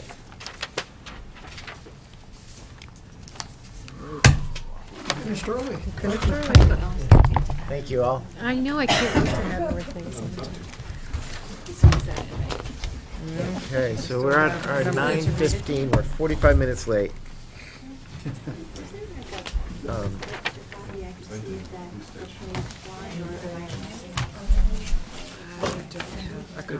Could email it, you could email it to Jeannie tomorrow. Okay, we're gonna move on. Cable Advisory Committee. Excuse me, we're continuing on. So, Cable Advisory Committee, let's see. We don't have the, I didn't get any. the sample, it's, for the desk, huh, that you sent out. So I guess, this is trying to get ahead of it. Our contract is due, 2020. October 2021. 2021. So it seems like a long way away, but it really isn't. I think that, we've had a lot of citizen feedback about the availability of cable on those roads that, have long access roads, or that are private drives, which are excluded. That's just the way the contract is written right now. So what I wanted to do was to try to get this process going. Number one, first of all, to make sure that the public is notified that we are going to start this process of negotiating with Comcast. So hopefully some interested citizens who are impacted by this will engage in this committee that we need to put together. I do think that it's going to need a leader from the Board of Selectmen. I'm not, it may make sense for us to wait on that until after the elections so that we know who all the board are going to be. And I talked about this with Tim, is like, well, should I not even talk about this yet? But we decided, no, I should bring it up because we want to get the message out there that we're going to start working on this. Tim has already gotten a charter, just a draft of what I think we used to have, right? Yeah. So we need to figure out what is the makeup going to be, what is the charter going to be, which I think can largely be the same as what it was before, and really get the message out. Priscilla, you hearing this? Getting the message out? Okay. Now is your time to. Oh, okay, yeah, just checking, making sure we're. Now is your time to get engaged in Carlisle and try to help us work through this contract to make sure that everybody's needs, are met as well as possible. Again, it's not until October of 2021 that it's due, but it is a large corporation. And so these types of things, and we are a small town, and so these types of things take a long time to happen.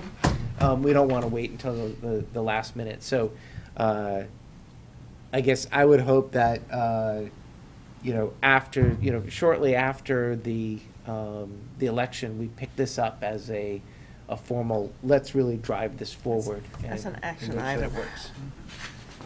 All right. So that's it for the Cable Advisory Committee.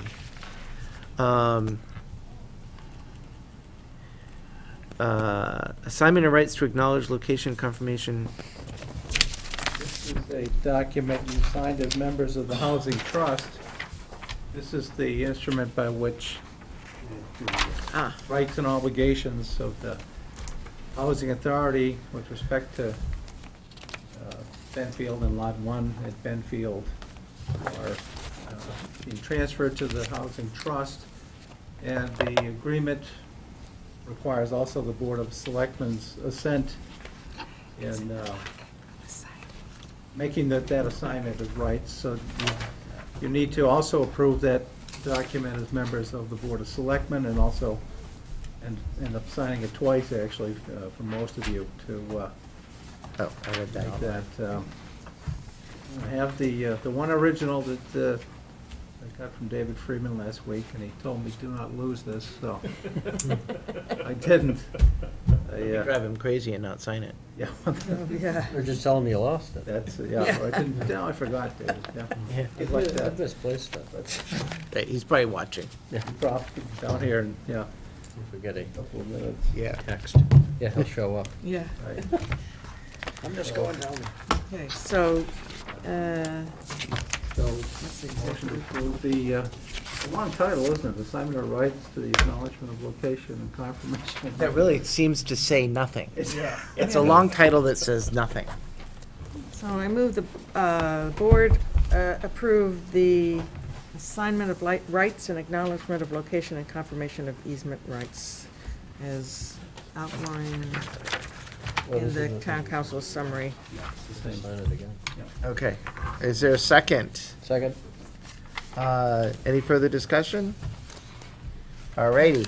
Starting with you, Carrie. Kissinger, aye. Reed, aye? Brown eye? Oscar, white? Louis, aye. Okay.